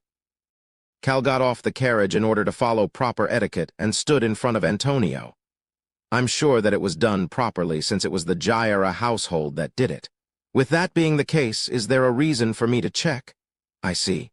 You trust in my family. Antonio felt an odd sensation after hearing that Cal trusted his family to take care of things properly. He heard a voice behind him at that moment. We are planning on locking the gates for a while. Antonio turned around. Everybody who was there bowed respectfully at the same time. Cal bowed as well. Sonata Jaira. The current Duchess approached Cal. Cal was thinking about what she had just said as she approached. We are planning on locking the gates for a while. The Crown Prince and Duchess Jaira had decided to hide the fact that the slaves were bought by a merchant guild from the Empire. Things would spread as soon as they caught that merchant guild, but they were still trying to prevent the news from spreading right now. A total of 3 times. That was how many times the Krishi household had sold slaves to this merchant guild. The time frame of these transactions corresponded with Alberu solidifying his position as the future king. With Alberu gaining power instead of the prince that the Jaira household supported, Baron Krishi decided that it would be best to gain power through money. Alberu was furious after finding out about all of this, although he did not show his emotions to Cal. He was currently stealthily investigating whether there were any other slave trades happening in the kingdom. That was why he decided to hide the information about the Empire's merchant guild. However, this did not erase the Jaira household's sin of not taking care of the border to the point that citizens of the kingdom were being sold off as slaves. Duchess Sonata Jaira made up her mind after making a deal with the crown prince. This was the first time she was talking about it to anyone other than her grandson, to lock the gates. That had been Cal's condition. There was more to it than just firmly locking the gates as the gatekeeper. Duchess Jaira discussed the other part as well. The Jaira household will also temporarily pause all international activities, as well as call back all of our family members and vassals. Cease all international activities. Call back the family. Those words made Billows and the others' expressions stiffen up. They had realized what the Duchess had meant. Although she called it international activities, their so-called international activities involved gaining more power. The people who were responsible for this were the family members involved in the Central Region's politics. She was announcing that they would pause these activities. This pretty much meant that the Jaira household was letting go of any power in the Central Region. Although she did add the word, temporarily, it was still a big deal. A slave trade. That was a big sin. However, it was not big enough for the Duchess to respond so harshly on herself. Since the slave trade was caused by the actions of a vassal household, she just had to feign ignorance. She should take some responsibility, but that was the cruel nature of the world. But why? The rest of the people were confused, but Duchess Sonata, Antonio, and even Cal were all calm. However, a bigger shock came from Duchess Sonata's next words. I also plan to pass the title of Duke to Antonio by the end of the year. Grandmother. Antonio called toward Duchess Sonata in shock, but she was calm. No, she had a cold gaze in her eyes. This was my fault. The Jaira household would be shaken up once more when the identity of the Empire's merchant guild is revealed. Her choosing to take responsibility and step down would reduce the amount of chatter in the future. Furthermore, she was planning on having Baron Krishi relinquish his title and punishing his family, thus making any Krishi descendants never show their faces in the world again. But she was still worried. She was worried because she did not notice the gap in the gates into the kingdom. She had thought that securing power was the way to survive. However, she was wrong. The gates to the house were broken while they were fighting for power. This was unacceptable. She looked toward her grandson, Antonio. She had always told her grandson the following: nobles are all greedy people. You need to know how to use your sword if you want to survive. You cannot show any opening. You must always make a judgment about them and use those judgments to your advantage. It may have sounded harsh, but her grandson had never talked back to her. He always showed the demeanor of a proper and authoritative noble. However, she had noticed how her grandson truly felt. Although he was authoritative, her grandson held a lot of pride for the title of noble. Matriarch Nim, I believe we should lock the gates. Antonio was the first to suggest that they let go of their power and focus on fixing their internal affairs. That made her realize that it was time to pass the title on to her grandson and support him to be a reliable gatekeeper for the Southwest region. Grandmother, she scolded him after hearing her grandson calling for her once more. I am currently speaking as the matriarch. Make sure to use the proper title. Yes, Matriarch Nim. Antonio realized that she had made her decision based on her stern actions. Sonata never changed her mind when she acted like this. As such, he just quietly watched his grandmother approach Cal. He felt pained because he knew that his grandmother blamed herself for this incident. However, he gasped after hearing what she said to Cal. It was because he realized that the Duchess was still strong. You know who the best drinker in this household is? Cal became anxious. He had expected them to lock the gates, however. The Duchess had personally shown up to announce their seclusion, and that she was stepping down from the position of Duchess and passing the title on to her grandson. And why was she suddenly talking about drinking? Cal did not know the answer and responded as such. I am not sure. Sonata's wrinkled face started to smile. Me. Excuse me? I am the best drinker. Let's drink together next time. Billows was amazed by her statement. Duchess Sonata was known for not meeting with many people outside of during official settings. It was because she could not trust many people. Such a person was talking about sharing a meal with someone without power nor influence. Just what did the young Master Nim do this time? Duchess Jaira and Cal, who should be bitter enemies, seemed to be so friendly with each other. Billows looked toward Cal with reverence while Cal did not like how things were progressing. Why is the Duchess acting like this? Cal had no desire to share a meal with any of the Jairas. Cal put on a respectful and gentle smile before responding to the Duchess. I will bring some great alcohol with me should we be fated to meet again. Fated to meet again. That meant that he would not be coming for no reason. Duchess Sonata was amazed that Cal did not rush at the chance to build a friendship with her. He definitely isn't an average punk. The Crown Prince had said that he would send someone to let her know when it was time to open the gates. She was certain that this person would be Cal Henitus. Yes, let's meet again next time. The old woman's eyes sparkled as she proclaimed there would be a next time while Cal slowly avoided her gaze and bowed. There won't be a next time. Cal had no intention of that happening. Antonio looked toward Cal and his grandmother before he started to smile. Only he noticed that his grandmother had accepted Cal Henitus as a true noble. Then I will be on my way now. Cal bid farewell to the Duchess before trying to get back on the carriage. He then seemed to have remembered something as he turned back and asked, Duchess Nim, is everybody safe? Although Cal did not clarify who he was talking about, Sonata immediately understood. Yes, they are safe. They are currently getting healthier. Cal was talking about the kidnapped citizens. That is a relief. Sonata looked at the corner of Cal's lips twitching and knew that this was Cal's true smile. He's a decent kid. He was better than she had expected. The Crown Prince that she had chatted with this time was a good boy too. She was thinking that, if she was going to let go of power now, she needed to prepare for the next time she would seek power. I should leave all communications with the Crown Prince and Cal to Antonio. Sonata's gaze toward Cal became deeper, but Cal internally sighed in relief that she was not trying to hold him up. He finished boding farewell once more before finally getting to leave the Jaira territory. Billows, who was on the carriage with Cal, was able to figure out that Cal was talented in many more things than just gaining wealth. That was why he became full of expectations for this trip to the Caro Kingdom. He could see Cal laying down inside the carriage at that moment.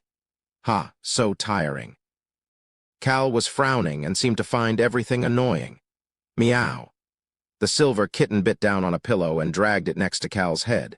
Cal moved the pillow underneath his head and laid down across the seat. Billows blinked his eyes in confusion. Young Master Cal truly was an unfathomable person. I'm going to sleep. Don't talk to me. Billows nodded his head at Cal's order and kept his mouth closed. Who would see him like this and call him young Master Silver Light? He thought about the Cal that was becoming known as a just noble in the Jaira territory and the southwest region and chose to ignore this extremely lazy young master. Hello, young Master Nim. It has been a while. The GPS-like voice came out of the black robe. Yes, long time no see. Cal casually waved his hand and received Mary's greeting. The necromancer Mary then got into the carriage to join them. The southern section of the Caro Kingdom, this Vegas city that existed just for auctions, was known for having the largest auction house. Young Master Cal, long time no see. Albaru's aunt, the dark elf Tasha, got on the carriage after Mary. Billows was no longer in the carriage. He had gotten off the carriage in order to head toward the Flynn Merchant Guild's Vegas branch as soon as they arrived in Vegas City. Tasha sat down on an empty seat and put on an awkward smile. Isn't Vegas City such a fabulous place? I suppose so. Contrary to Cal, who was casually responding, Tasha had an odd expression as she looked toward a corner of the carriage. Vegas City was currently decorated to celebrate the beginning of the auction season in February. The already fabulous city was decorated with many red and blue lights, making it look extremely beautiful. There were bards, plays, auctions, and gambling. It was a city that was full of all sorts of pleasure. Tasha had expected Cal to be calm while looking at this city, but the reaction of the others was out of her expectations. Wow, I want that shining sculpture. That hat is so pretty. I would look so cool if I walked around with that cape. The black dragon and the two kittens were going crazy while looking out the window of the carriage. They were each holding their piggy banks. The children were all touching their piggy banks while saying, "I want it." Swish. Rayon's head turned toward Cal, Tasha, and Mary. Tasha flinched as the black dragon started to speak to Cal. "Human, I have a lot of money in my piggy bank. I will buy everything I want to buy." Vegas City and its shiny and wondrous things had captured the heart of the 6-year-old Rayon. On and Hong were the same. The kittens followed Rayon and looked toward Cal. They seemed ready to go out and have Vice Captain Hilsman buy things for them if Cal allowed them to do so. The dark elf Tasha looked at them with a blank expression before her eyes opened wide after hearing Cal's response. "I'll buy them for you." Silence filled the carriage for a moment. What did you say?" Rayon couldn't help but stutter, however, Cal just casually repeated himself. "I will buy you everything you want. Buy whatever you want. How expensive could things that children want be?" Is that really okay?" I'm going to buy a lot of things." "You're acting weird." The three children's minds seemed to be chaotic, but they still slowly surrounded Cal. Tasha continued to sit there with a blank expression until she heard Mary's mechanical voice. "Young Master Nim, you really are a warm and kind person." Tasha nodded her head in agreement, but felt a bit odd while she did that. "Human, you are the best. Our human is the best. I'll also increase your allowance. You'll get 20 silver coins now." Why, you generous human?" Rayon started to pour compliments on him, but Cal just casually ignored it. How many things could children really ask for? He was about to earn billions of gallons. There were a red necklace and a black jewel inside Cal's magic bag. "Young Master Nim, are we heading to the inn first?" Tasha looked toward the excited children with a warm gaze before moving that gaze over to Cal. Cal bluntly responded back to that warm gaze. "Yes, then I will go for a light walk." "A walk?" "Yes." "Where?" "The casino." "Excuse me." The large building that was in the shape of a golden tree. That was the largest legal casino in the continent. The VIP auction took place 4 times a year on the top floor of that casino. Cal's small goal was to sell items at an extremely expensive price to the 2 people who will meet him there. 1. PR. The cats have pouches tied around their necks, if I remember correctly.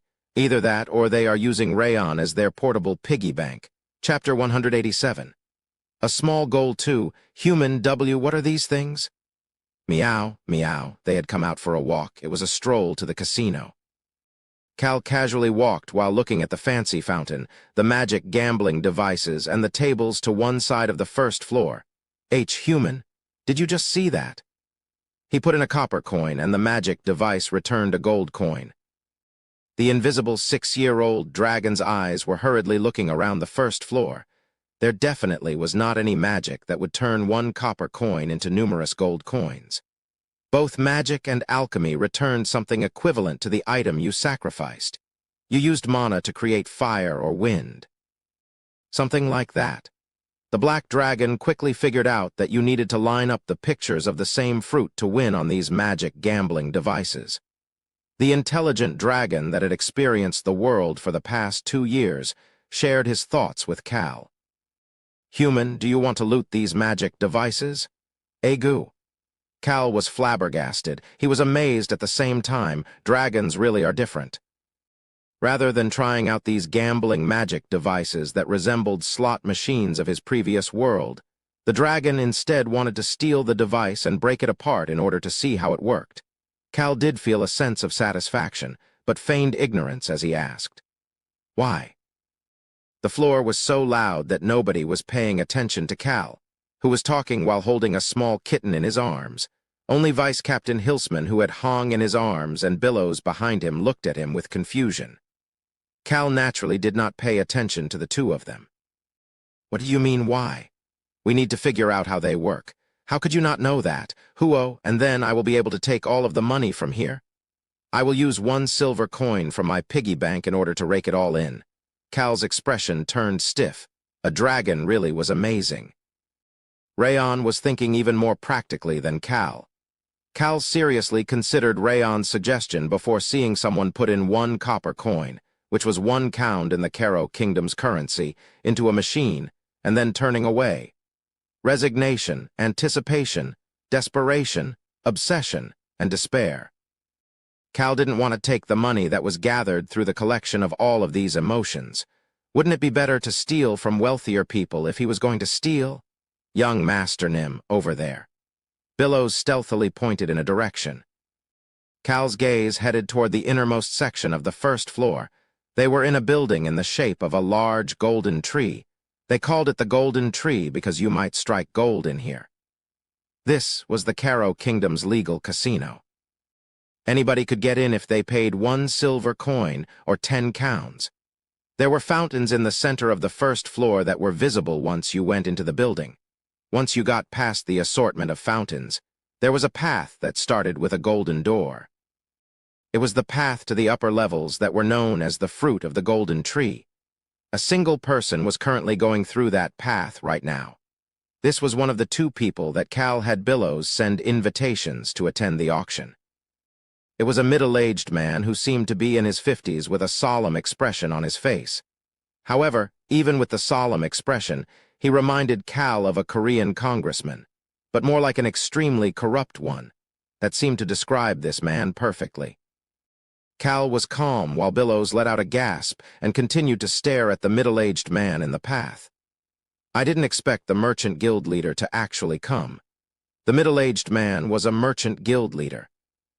His merchant guild was known as one of the top 5 merchant guilds in the Magoru Empire, the Sington Merchant Guild. They had strong business abilities, but more importantly, they had a significant amount of political influence that allowed them to quickly rise in rank in the empire during the past 10 years. The name of the leader of this merchant guild was Plavin Sington. Billows was shocked that he had come in response to the anonymous invitation that Cal had sent him, but he gasped after realizing a more shocking fact. Young Master Nim really must have the determination of fire. Billows had personally written the invitations. That was why he knew what Cal had used to bait the 2 people to show up. The determination of fire. That was the name of the jeweled necklace that the Sington Merchant Guild was said to possess. It was a mysterious jewel that was discovered in lava long ago that no fire could damage. The dwarf expert who designed the magic tower eventually turned it into a beautiful necklace. It was said that the Sington Merchant Guild purchased it from the Golden Tree auction house here in Vegas City about 10 years ago. So how did it end up in young Master Nim's hands? Billows could not figure out how it happened. However, he was in awe of Cal's abilities. No matter how it happened, it meant that the necklace was currently in Cal's possession. Then he must really have the Knight's Exaltation as well. The Knight's Exaltation was the jewel used to bait the second person. Billows recalled how Cal had called this a jackpot and licked his lips. His chubby face was full of anticipation. It will be a minimum of 20 billion crowns. The determination of fire had sold for 15 billion crowns 10 years ago. Since it will be traded in secret, it should be close to that value, give or take a bit. However, that was only if the Sington Merchant Guild wanted this necklace, but the fact that the guild leader himself showed up meant that he really wanted this jewel. Billows quietly whispered to Cal. He sounded very excited. Young Master Nim, it looks like you will make at least 15 billion crowns. What are you talking about? Excuse me? He could see Cal looking shocked. Cal truly was shocked. 15 billion crowns, Billows. Yes, young Master Nim. Billows stood up straight after seeing Cal's serious expression. I don't understand how items can be auctioned for billions of crowns. Cal could not understand the winning bids for the jewels and artworks in the auction. However, I'm sure they are sold for those prices because they are worth the value. That value could be purely artistic value, investment value, or something completely different. And Cal had every plan to utilize that value to his advantage. That was why he had set the price appropriately. The final value of the determination of fire came out of Cal's mouth. 30. Excuse me? Billows blanked out after hearing the number that Cal called out. Did I hear him properly? Cal had said that he couldn't understand how things sold for such expensive prices before naming a price that was twice the value of the item. The amount was no joke either. 30 billion pounds. Cal was talking about 30 billion pounds for sure. The currency used in the auction house was the Caro Kingdom's pound. As a kingdom with a significant development in commerce, 30 billion pound would be worth about 35 billion gallons in the Rhone Kingdom's currency. He is not the type to speak nonsense. Billows started to become frustrated. Cal was not one to speak nonsense. Although he looked like he didn't pay much attention to things, Cal was very meticulous when it came to calculations and personal profit. That was why the number he said was bound to be a reasonable number. Young Master Nim? Yes. I will always be by your side. Billows looked toward Cal like a loyal servant. Cal snorted and ignored Billows's flattery. Billows became even more curious after seeing Cal's response. However, he could not ask about it. The Cal he knew was someone who would only share the necessary information and allow you to naturally figure things out if you remained by his side. But I'm still curious. Should I ask? But he's not the type to easily answer, even if I do ask. Billows was correct. Cal could not explain to Billows even if he asked. The information Cal received from Ron and Frisia about the merchant guild involved in the slave trade was quite detailed. The name of the merchant guild he heard in the first report was one he had never heard of, however. The second report told him the true owner of that merchant guild. The reason Ron was not in this Golden Tree casino right now, and the reason Tasha had joined with them had all happened after they learned about the identity of the true owner of that merchant guild. Cal had reported the findings of the first report the night he chatted with the Crown Prince. He had then shared the second report with the Crown Prince as well. Some of the profits from this trade were for the Crown Prince. Of course, giving Alberu the chains to Antonio's neck allowed Cal to change the ratio from 5 to 7, 3 in his favor. He remembered what the Crown Prince had said. The power behind that merchant guild is the Sinkton Merchant Guild. They were the true masterminds of the slave trade. This was the same Sinkton Merchant Guild that he would meet with to trade the determination of fire. How interesting that they were getting involved like this. Your information network is quite amazing. It had no choice but to be amazing. He had Ron, as well as Frisia and her other assassin guild members who used to be active in the southwest region. They had seen a member of the Merchant Guild involved in the slave trade enter one of the Sinkton Merchant Guild's branch locations by the Empire's border, and come out with a large amount of money. That led them to start investigating that branch until they managed to intercept a secret message. The branch manager was sending through a messenger bird and figure things out. Won't you consider introducing your information network to me? Absolutely not, Your Highness. It was only going so smoothly because Ron and the other information network members have never been revealed to the public. Your Highness, how should I proceed? Cal was asking about how to deal with the trade with the Sinkton Merchant Guild's guild leader in regards to this new information about the slave trade. However, Alberu just asked him back, "How do you wish to proceed?" "I say we follow the original plan." The original plan. Cal believed that the original plan was a good one. Sell the jewel to make money from the Sinkton Merchant Guild while you continue your investigation to capture the Merchant Guild. Your Highness. Take a ton of money from them before capturing them and squeezing them dry. That is correct. Marvelous. We will go with that plan. Cal just had to do it, however he wanted now that he had the Crown Prince's approval. Excuse me, young Master Nim. Cal looked down at Billows, who was cautiously looking at him. I'm just very curious about how you plan to sell it. Could you give me a small hint? I am curious as well. 30 billion pounds. Human, you are great, and Mig, no, I am the one who is great and mighty, but you are still amazing. Rayon's loud voice was echoing in Cal's mind. Cal started to frown after hearing the loud voice of the shocked 6-year-old dragon. This action made Billows flinch. He wondered if he shouldn't have asked. However, it was not just Rayon and Billows. Hilsman, who was just as curious as the other two, as well as On and Hong, looked around the area. The loud noises of the gambling devices continued to echo throughout the building. There were no other people next to Cal's group right now. Cal started to speak.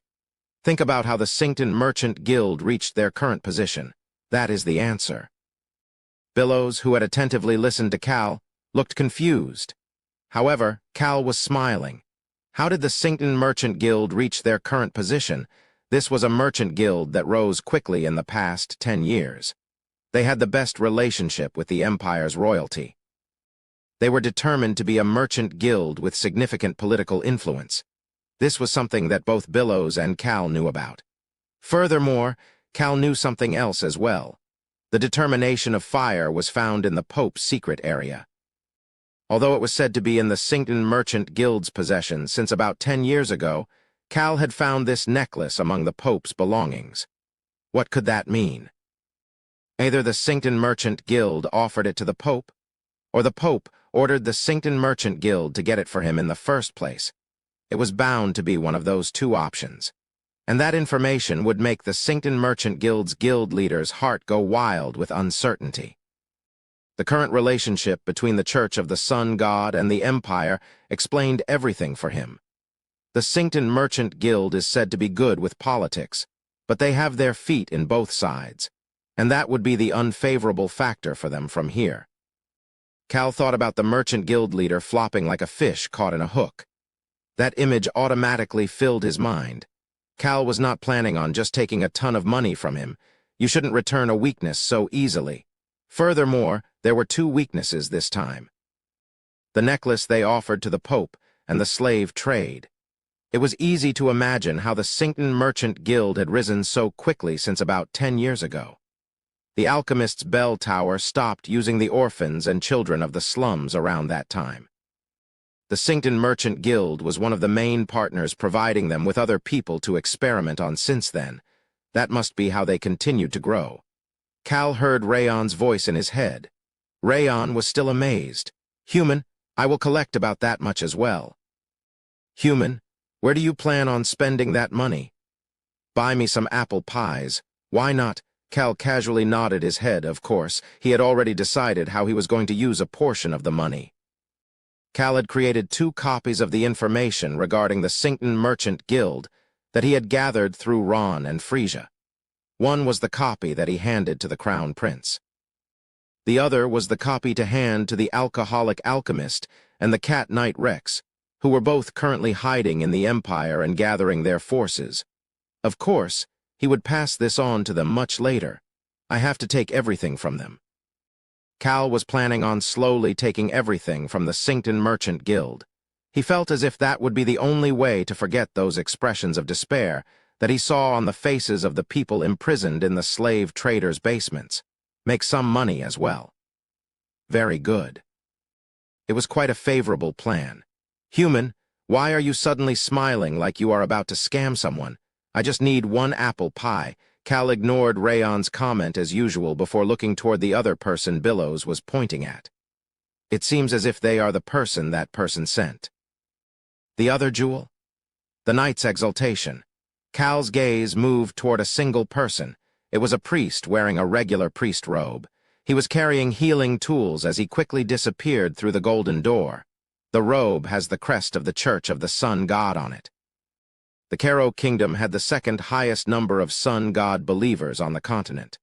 Of course, their number is not that high in comparison to the Empire. The knight's exaltation was said to be stored in the Sun God Temple in Vegas City. This jewel had quite a lofty meaning to it. But he offered it to the Pope for his position.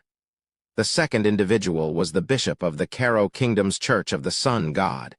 He could be said to be the representative of the Caro Kingdom's Church of the Sun God, as well as the person who was most likely to become the Pope in the future. This person would become the light for the half-Saint Jack's future and be his reliable supporter.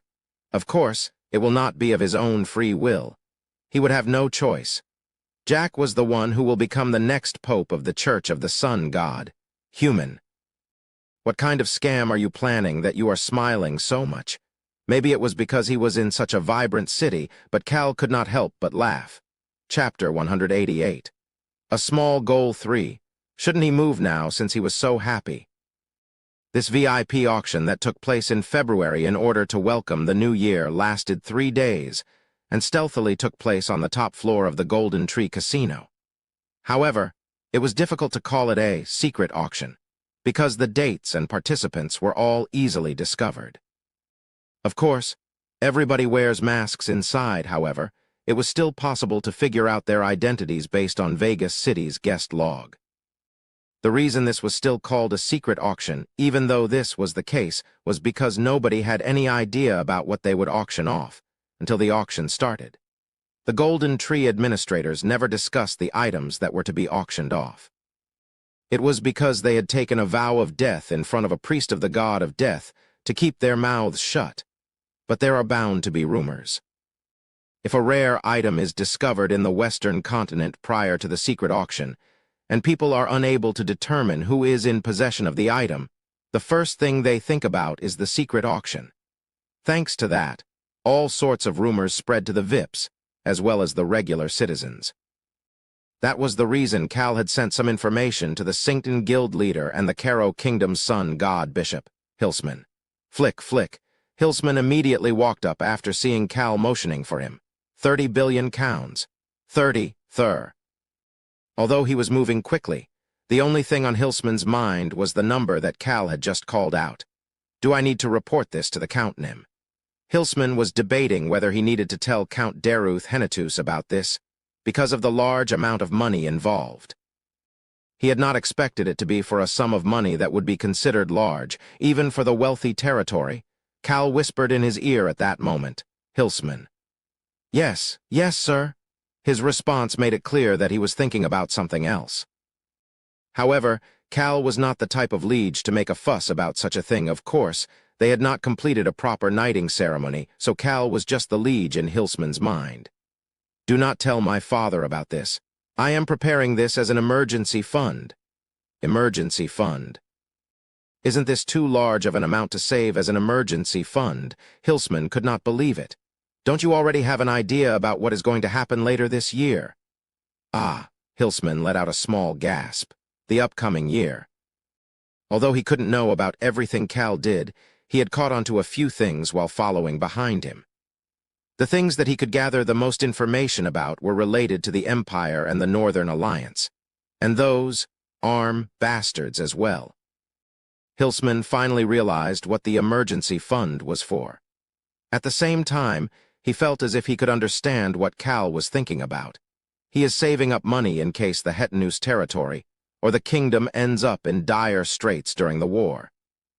He now understood why Cal needed such a large sum of money. It was money for the Hetenus territory and the Rhone kingdom. A small amount would not suffice for such an issue. Hilsman felt as if Cal truly deserved the title of Young Master Silver Light. Furthermore, this type of experience was something he would never have gotten if he had chosen the path to becoming a captain. I made the right decision. He was satisfied with his decision to follow Cal and to become stronger. Yes, young Master Nim, I will not report it back. On shook her head at Hilsman's energetic response. On peeked toward Cal, who seemed to take Hilsman's response as the obvious response. While Hilsman was feeling touched that Cal trusted him enough to expect such a response from him, Cal was preparing this emergency fund for a different reason that On believed to be true. I need to make a ton of money before the war in order to live in peace later. He was planning on erasing the word, work, out of his life and replacing it with the word, slacker, once the war was over. He needed to make money now in order to make that become a reality.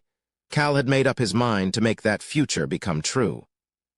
On the other hand, Billows had a weird feeling while listening to Hilsman and Cal's conversation. The young master was not gathering money because he just likes to gather money. The two people's conversation seemed to be talking about a future that was bigger than what Billows was thinking about. I know about the Empire, but is there something else as well? His intuition as a merchant was telling him that an opportunity or a disaster would soon strike. Billows then made eye contact with Cal and flinched after seeing Cal staring at him. Billows, why do you think I went to the north? Look for the answer. Then you will find the money. Billows felt a light bulb going off in his head after hearing Cal's hint. It was only giving off a faint light, but it was enough for him to realize how he should proceed. Young Master Nim, please continue to look for me if you need anything. The obviously flattering smile on Billows's face signified his decision. However, Cal just brushed it aside and looked down at On and Hong. The two baby kittens who had grown significantly in the last 2 years to become young kittens smiled and showed their fangs in order to show that they knew what they needed to do. On, Hong, go call Ron over. Meow. The corners of Hong's mouth was twitching as he meowed. It was because he felt that Cal would have him do something interesting. He was correct. Later that night, Hong was in Cal's arms looking down at the roof below them. Cal petted Hong's fur that was soft after being thoroughly cared for by Cal, well, mostly Deputy Butler hands. My, the Sinkton Guild leader seems to be in a rush. Right, Billows? Yes, young Master Nim. Billows quickly responded to Cal's question but felt a chill down his back at the same time. He followed Cal's gaze and looked down at the roof below. He was currently sitting down and hanging on a rope. On the other hand, Cal had the sound of the wind at his feet while leisurely standing on top of the roof. The young Master Nim has been hiding his strength. The shield was not the only ancient power that this young master had. A normal person would find it hard to be standing at the tip of the roof. It would also be scary. Billows himself needed to be carried up here by hands. I did not know enough about the young Master Nim. Billows recalled Cal's past. Cal Hennetus, the trash of the Count's family. He had known that Cal had pretended to be trash, however. He truly felt that fact to be true at this moment. Right, how would he know so much about the Western continent if he really was trash? Cal knew a lot about the nations in the Western continents, the famous locations, and the influential people. He needed to have studied in order for someone in the remote corner of the Rhone Kingdom to know about all of this information. He must have studied in secret. Billows was thinking that Cal had gathered these powers during that time as well. In fact, he was thinking that Cal was even better than himself, who had been gathering his strength while living the life of a bastard son. What he is looking down at. Billows was looking past the money and getting an intuition as a fellow human being. Cal's record in these past 2 years was telling him something. He was thinking that the moment a person who was hiding his abilities slowly starts to reveal his strength was when the world would change. Billows clenched the rope he was hanging onto as he looked toward where Cal was looking. The strength he was hiding was not just his own strength as well. This was the residence that the Sinkton Guild leader was staying in. Billows could see the eerie fog surrounding the residence. He knew that Cal traveled with cats, but he did not know they could control the fog. I also didn't know he had so many experts and such a stealthy information guild as well. The masked information guild members were moving around based on Cal's orders right now. Billows had his own group of informants as a merchant, however. He had never seen such stealthily informants before. The fact that they were able to stealthily approach the Sinkton Guild leader means that they are pretty much highest-grade assassins. He had no idea who that person might be. Billows would probably be shocked if he knew that that assassin was the same Ron who had handed him some honey lemon tea yesterday. However, there was someone here who would be shocked even more than Billows. It was the owner of the residence that Cal was currently looking at, Plavin Sinkton. He was the one responsible for raising up the Sinkton Merchant Guild to its current glory, as well as someone who was dreaming of it becoming the best merchant guild in the Empire, and then the Western continent. He was currently tapping his cup of wine on the table with a frown. How did he know? Tap, tap, tap. Even the noise of the wooden cup tapping on the table could not disturb Plavin Sinkton's thoughts. The determination of fire. The determination of fire was an item that he had given to the Pope when he, after being unable to decide whether to build a connection with the Empire or the Pope, decided to tie himself to both sides. The Pope, who had pretended to be an upright priest, had been extremely materialistic. This guild leader was able to become close with the Church of the Sun God after delivering the determination of fire as an offering to the Pope. He had naturally done this without the Empire's knowledge. I didn't expect it to put me in such a rut. Plavin Sinkton's gaze headed toward a corner of the table. He could see an open invitation sitting there. Crazy bastard. Just wait until I get my hands on you. Plavin ground his teeth in anger. This invitation forced him to come to the Caro Kingdom's auction even though he was extremely busy. He also could not bring many people with him because he could not let the Empire get wind of this information. He could not even bring his personal assassin guild that he had been grooming. I couldn't do it because the Imperial Prince has eyes everywhere. Imperial Prince Adden had been thoroughly keeping his eyes on all stealthy organization, ever since the attempted murder of the alchemist's Bell Tower's Vice Tower Master and the destruction of a portion of the Sun Palace. Plavin could not do something as dangerous as crossing the border with his assassin guild members in such a situation. He could not reveal his weapons right now. But there should be no reason for me to be in danger, right? He had brought the Vice Guild leader of the Assassin Guild, as well as a high-grade expert swordsman as guards. He shouldn't be in danger as long as a sword master did not appear. Tap, tap, tap. The tapping of the cup continued in rhythm. I need to first capture the crazy bastard who sent the invitation and take the determination of fire from them if they really do have it. He could not leave such a weakness out in the open. Tap, tap, tang, tap, hum. He heard an unexpected noise. Tang. He turned his head and looked toward the window that was half covered by curtains. Plavin finally noticed the weird situation. Fog. The Caro Kingdom had a naturally dry climate, and it was not raining. The thick fog caught Plavin's attention. His palms were starting to get sweaty. The fog was red. That was not a normal fog. Screech. The room door opened. Guild leader Nim. It was the Vice Guild leader of the Assassin Guild. Go check it out. The assassin immediately headed toward the window at Plavin's command. Swordsmen quickly surrounded Plavin, who held an antidote in his hand and took out a magic item imbued with shield magic. It was at that moment. Tang. He heard the sound of something banging on the window once more. The swordsmen clenched their swords while the assassin held a dagger in one hand and quickly opened the curtains. The curtain was opened, and there was nothing there. Plavin let out a groan. However, the assassin found an item on the empty terrace. It was not what had been causing the noise from banging against the window. He could not tell what had been banging against the window. All he saw was a small invitation. That invitation was quickly delivered to Plavin, who opened it only to find a short message. It was a seat number for the VIP auction. Plavin glared at the assassin and his guard with anger. Just what the hell were you guys doing? The guards and assassin had done nothing while the fog had spread, and someone had infiltrated the house to leave this invitation behind.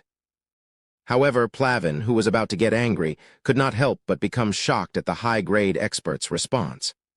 I apologize, Guild Leader Nim. I ran over as soon as I saw the fog, but I did not notice any presences. I was patrolling just as we discussed. They had discussed how to guard the guild leader prior to leaving for the Caro Kingdom. Plavin had verified it earlier as well. That was why he had thought that they would have been slacking off and was about to get angry. However, the truth was different. The assassin quietly responded as well. Guild Leader Nim, I did not feel any presences at all until now. All I saw and heard was the fog and that tang noise. Plavin finally realized the situation. It was an expert that the Vice Guild leader and a high-grade expert could not notice at all. That expert had left this invitation behind for him. Gulp.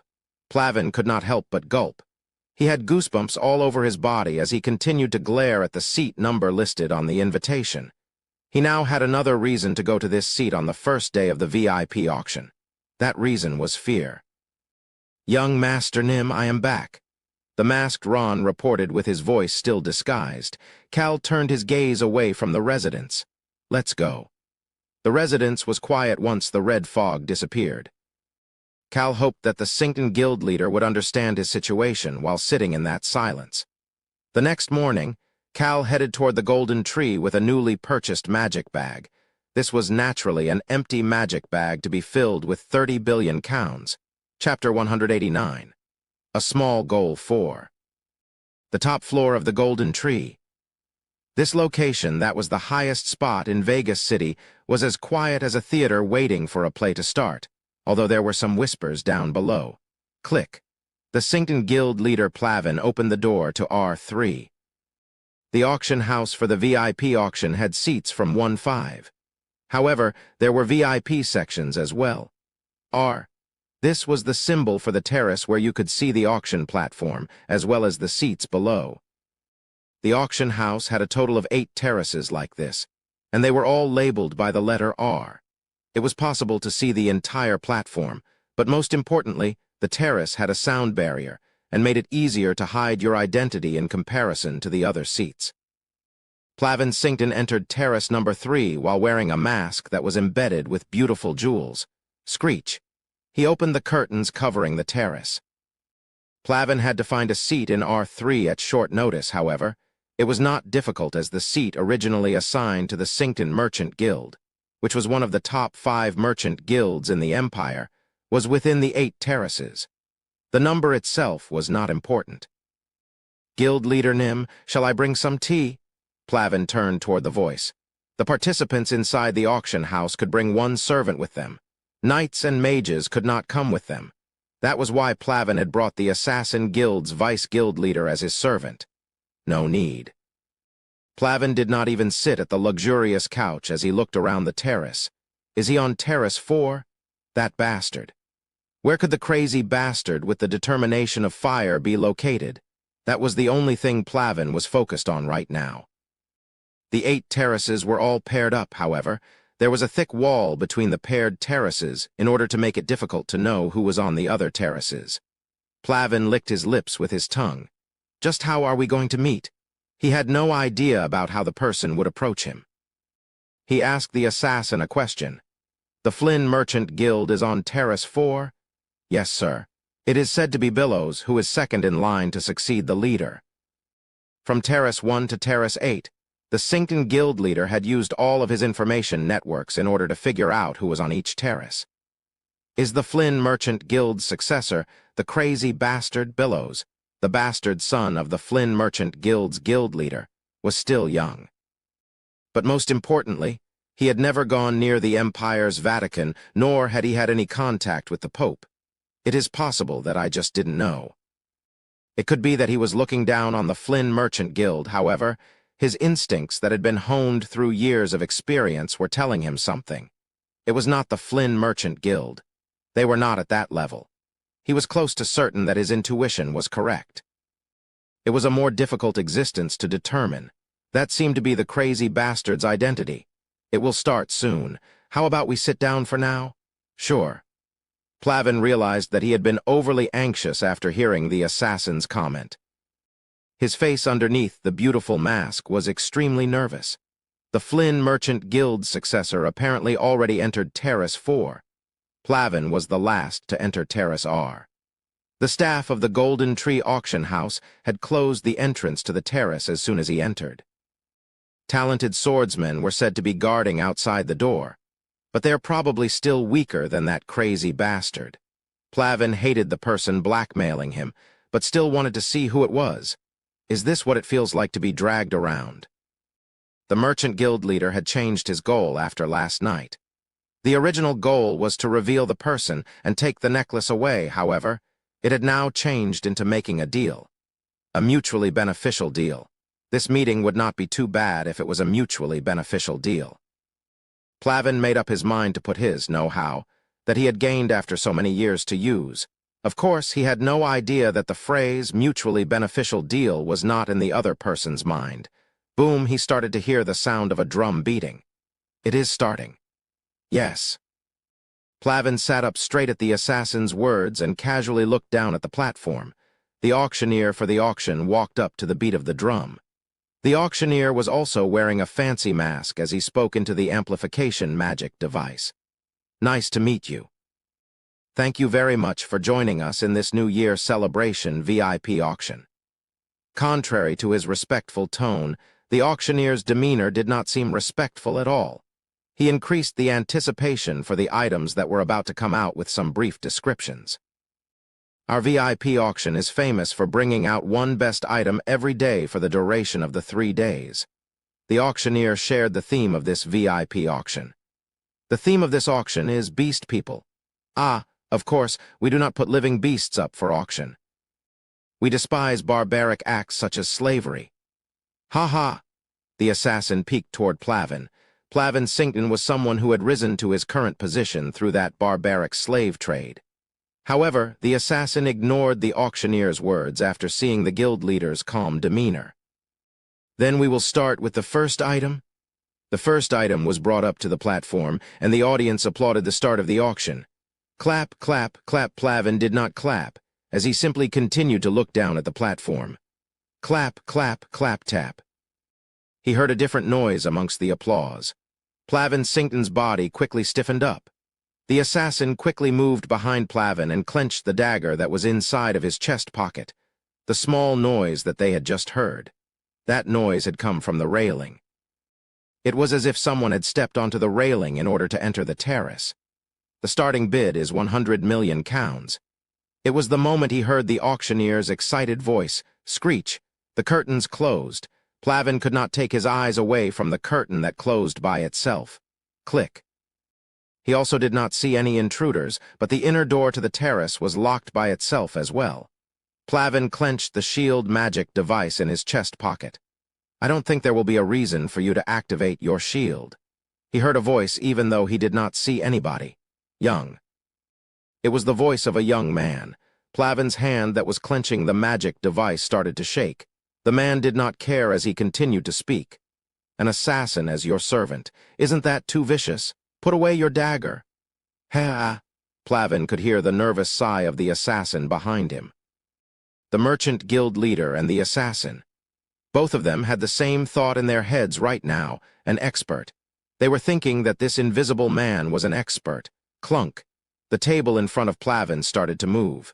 Ainz's eyes opened wide as he stared at the table. Why are you so shocked? A man suddenly appeared out of thin air. The white-haired man was sitting at the edge of the table with his arms crossed. The man's clear blue eyes underneath the white mask that was as white as his hair were looking at Ainz. Fuck, he's at least a high-grade mage. The merchant guild leader started to get anxious after realizing the man had been using invisibility magic. However, the assassin was even more anxious.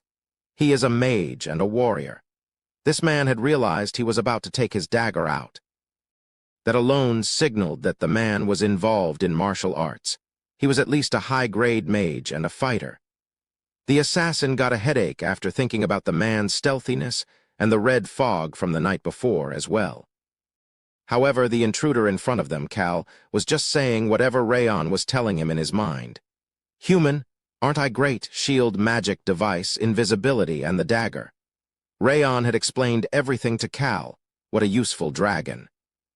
Cal pushed aside his satisfaction at how Rayon learned to work without needing any directions as he smiled toward Ainz. The mask only covered the upper half of his face, making his smile completely visible. How did you get? Cal shook his head at the fact that Ainz's first words to him were useless nonsense. That was not important.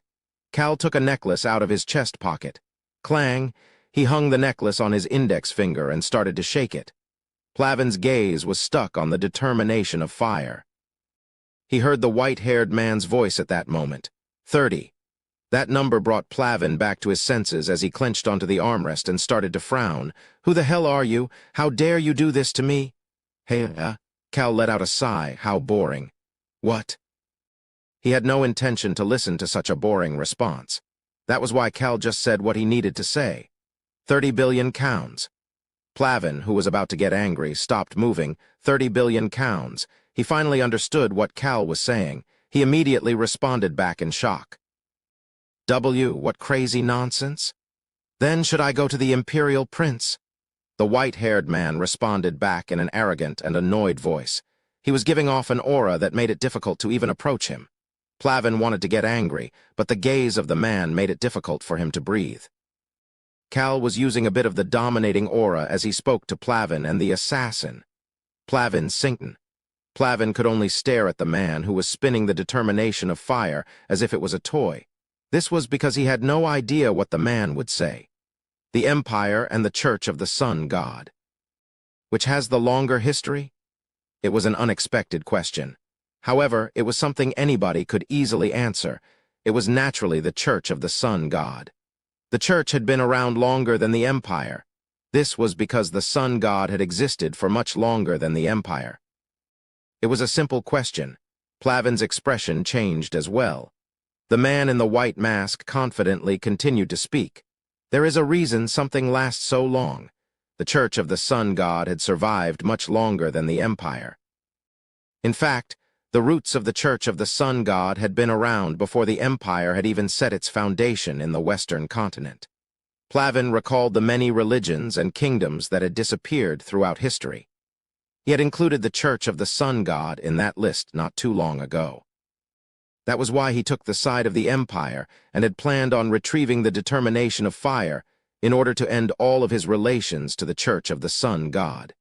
However, he had an odd thought after seeing the person in front of him. The man sounded certain. Why does it sound like he is saying the Church of the Sun God is not done? He is speaking as if it will last much longer than the Empire. A different expression other than anger and anxiety filled his face. It was the gaze of a merchant who was curious about this potential opportunity. Plavin Sington, they say that you are known for your political abilities. This was indeed the case. Plavin internally agreed with the man. He was really good with politics. Then you should know about it. You should know what the bad news from the Empire means. A different emotion moved past Plavin's face. Cal held back his sigh after seeing Plavin's expression. Plavin was probably thinking about the Sun Palace's partial destruction and the assassination attempt on the Vice Tower Master. That was exactly what Plavin was thinking about. The Empire had hidden the details of the two incidents, however. The fact that the culprits were a royal servant, a royal maid, and a knight had still spread quite far. Perhaps, was the culprit somehow involved with the Church of the Sun God? Was it possible that the Church of the Sun God had infiltrated the palace and installed spies? It was the moment he had that thought. He had another question on his mind. Why did they aim for the Vice Tower Master? Is it somehow possible that they know about the slave trade? Do they also know about my actions? Plavin's pupils were slightly shaking. That merchant's eyes are shaking. Cal put on his most gentle smile after getting the signal from Rayon. Sington Merchant Guild's guild leader, think hard about it. Plavin started to do as he was told. Just who could this person be? The man he had originally called the crazy bastard had become an entirely new person. Plavin had not realized the change that had occurred in his mind. He heard a happy and laughter-like voice at that moment. Who do you think I am? The man in the white mask was telling him to think hard about who he could be. However, Plavin could not figure it out. White hair. It made him think about the Perun Kingdom, but the Perun Kingdom had nothing to do with the Church of the Sun God. Fortunately, Plavin realized something at the man's next words. Think about why I came to find you. Why did this person come to find me? He didn't seem like the type to threaten him with just this necklace. This man had the aura of somebody who was looking to do something bigger. Think about whether the amount I called out is just for the value of this necklace. Think long and hard. 30 billion pounds. His mind suddenly flashed with a revelation. Plavin realized what the 30 billion pounds were for. It was the money required to re-establish a connection with the Church of the Sun God. That was what the money was for. Was it going to be the Empire or the Church of the Sun God, or would it be both? No. The Sington Merchant Guild's future is on the line as well. If this man and the people working for this man spread the information about the slaves to the other kingdoms, and if he immediately spread it to the Caro Kingdom, there were many captured people in the Empire. Would Plavin be able to cover it up? Risk and reward. Everything seemed to be crashing toward him at once like multiple waves. It was at that moment. What are you contemplating so hard? Just follow your methods. It was the voice of someone looking down at him. Cal shared another truth with Plavin. The strong are those who manage to survive. Plavin's cloudy mind immediately cleared up. Clack! Plavin could see the magic bag on the table. At the same time, the man slowly became invisible. Screech! The curtains were drawn, and he could not hear anything else. Plavin sat back on the chair and contemplated for a while. After contemplating for a long time, he grabbed the magic bag on the table. Here is our 5th item. Click. Plavin Sington left the terrace while ignoring the auctioneer's comments. At that moment, Billows, who was in Terrace 4, started to speak even though he did not see anyone other than Ron. Tap. Tap. He immediately started to speak after feeling someone tap his shoulder. The priest is on Terrace 1. Cal started to smile.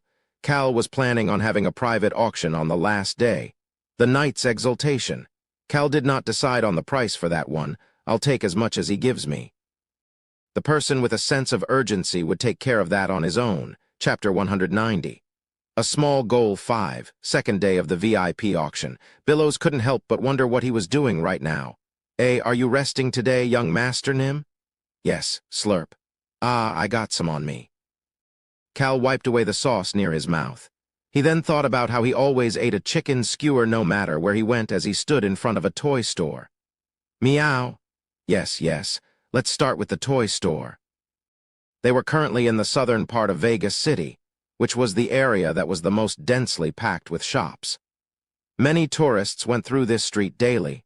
Billows peeked toward Vice Captain Hilsman, who was standing behind Cal with an empty magic bag. That person is not the type to do that. Vice Captain Hilsman. The Hilsman that Billows knew was an uptight and authoritative person who was aiming for the captain position. Such a person was standing with an empty bag for gifts and souvenirs for the cat children. Billows could not believe it. Hilsman and Billows made eye contact. Billows could see a faint smile on Hilsman's face. Why did that smile make Billows think of the sorrow of a worker with a peculiar superior? Cal did not know about his two subordinates' sorrows as he grabbed the handle of the door to the toy store, the first store they were going to enter in this southern street. It was the second day of the VIP auction. He didn't have anything special to do today. The magic bag he handed to the Sinkton Merchant Guild's guild leader had a note about what he needed to do, so Cal did not need to worry about that anymore. Mary and Tasha should be making their moves behind the Merchant Guild leader as well. But he didn't want to be at an auction with the theme of beast people.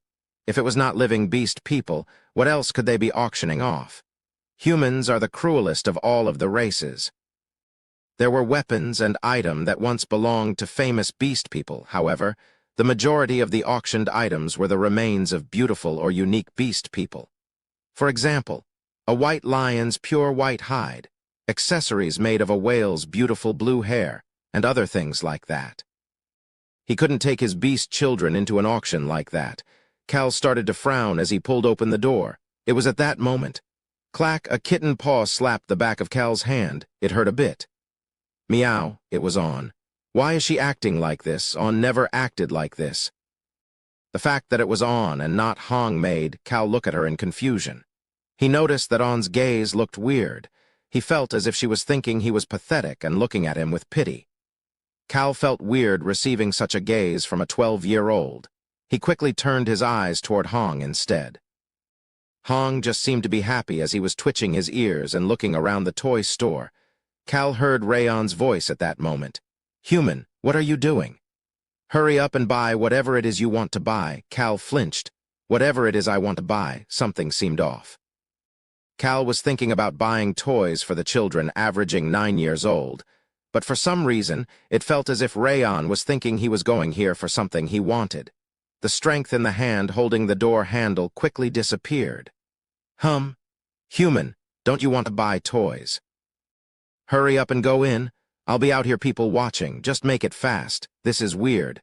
Cal looked back toward On. On's paw was pointing somewhere. Cal had no choice but to look at what she was pointing at. As I expected. These children really were as vicious as he expected. He could see an alley with a weapons store and a magic device store. Cal reflected on his mistake. He had been wrong. At the same time, he thought about the group of people around him, including his sister Lily, who turned 9 this year. The children around him all preferred weapons over toys. This was the case for the tigers and wolf children as well. Damn it. A fantasy world truly was amazing. Cal turned away from the door. Young Master Nim?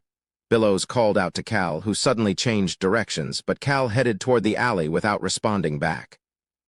Hilsman followed behind Cal with a slightly more relaxed expression. However, Billows could not help but turn pale after entering the weapons store. His gaze moved while following Cal's finger. This, that. Cal casually pointed to many different types of swords. He was just pointing out the ones Rayon had told him to pick. Excuse me? The weapons store owner blanked out after hearing Cal's quick selection. Some of the weapons Cal had pointed out included a highest-grade dagger and a greatsword imbued with fire magic. He had accurately pointed out all of the good items in the shop. Cal frowned after seeing the owner's blank expression, so he pointed to the weapons in an easier way, from there to here. Excuse me? Give me all of them? Ho, the owner gasped. One of his first customers today was a noble. The owner peeked toward Cal before quickly gathering up the weapons and heading to the counter after seeing Cal motioning for him to hurry up and calculate the price. Billows just quietly watched all of this. What he did not know was that this was just the beginning. Human. I want to go to the magic item store. Damn it. Cal did not let his emotions show as he headed to the magic item store next. The owner of the weapons store felt as if there was a golden aura surrounding Cal, however. The only thing on Cal's mind was Rayon's voice. Mary and Rosalind would like that magic device. How disappointing. Damn it. Cal quickly realized what these children averaging 9 years old had seen as they grew up. They had only seen expensive items for the past 2 years. He had been trying to teach them about controlling their finances with their allowances. Cal stood in front of the magic item Rayon had pointed out. Human, 5 gold coins is expensive. You don't need to buy it for me. Buy me something cheap. Ha. Cal started to frown after hearing Rayon's comment. He then pointed to the magic item that Rayon had pointed out. Please give me that one. Human, you can buy a mountain of apple pies with 5 gold coins. I'm okay without it. Rayon tried to stop him in a serious voice. Meow. On and Hong also patted on his arm in an attempt to get him to stop. However, Cal did not stop and only added on. Please give me 3 of them. Rayon started to shout in shock. Human, why are you buying 3 of them? Is it for Rosalind and Mary? Your problem is that you are too nice.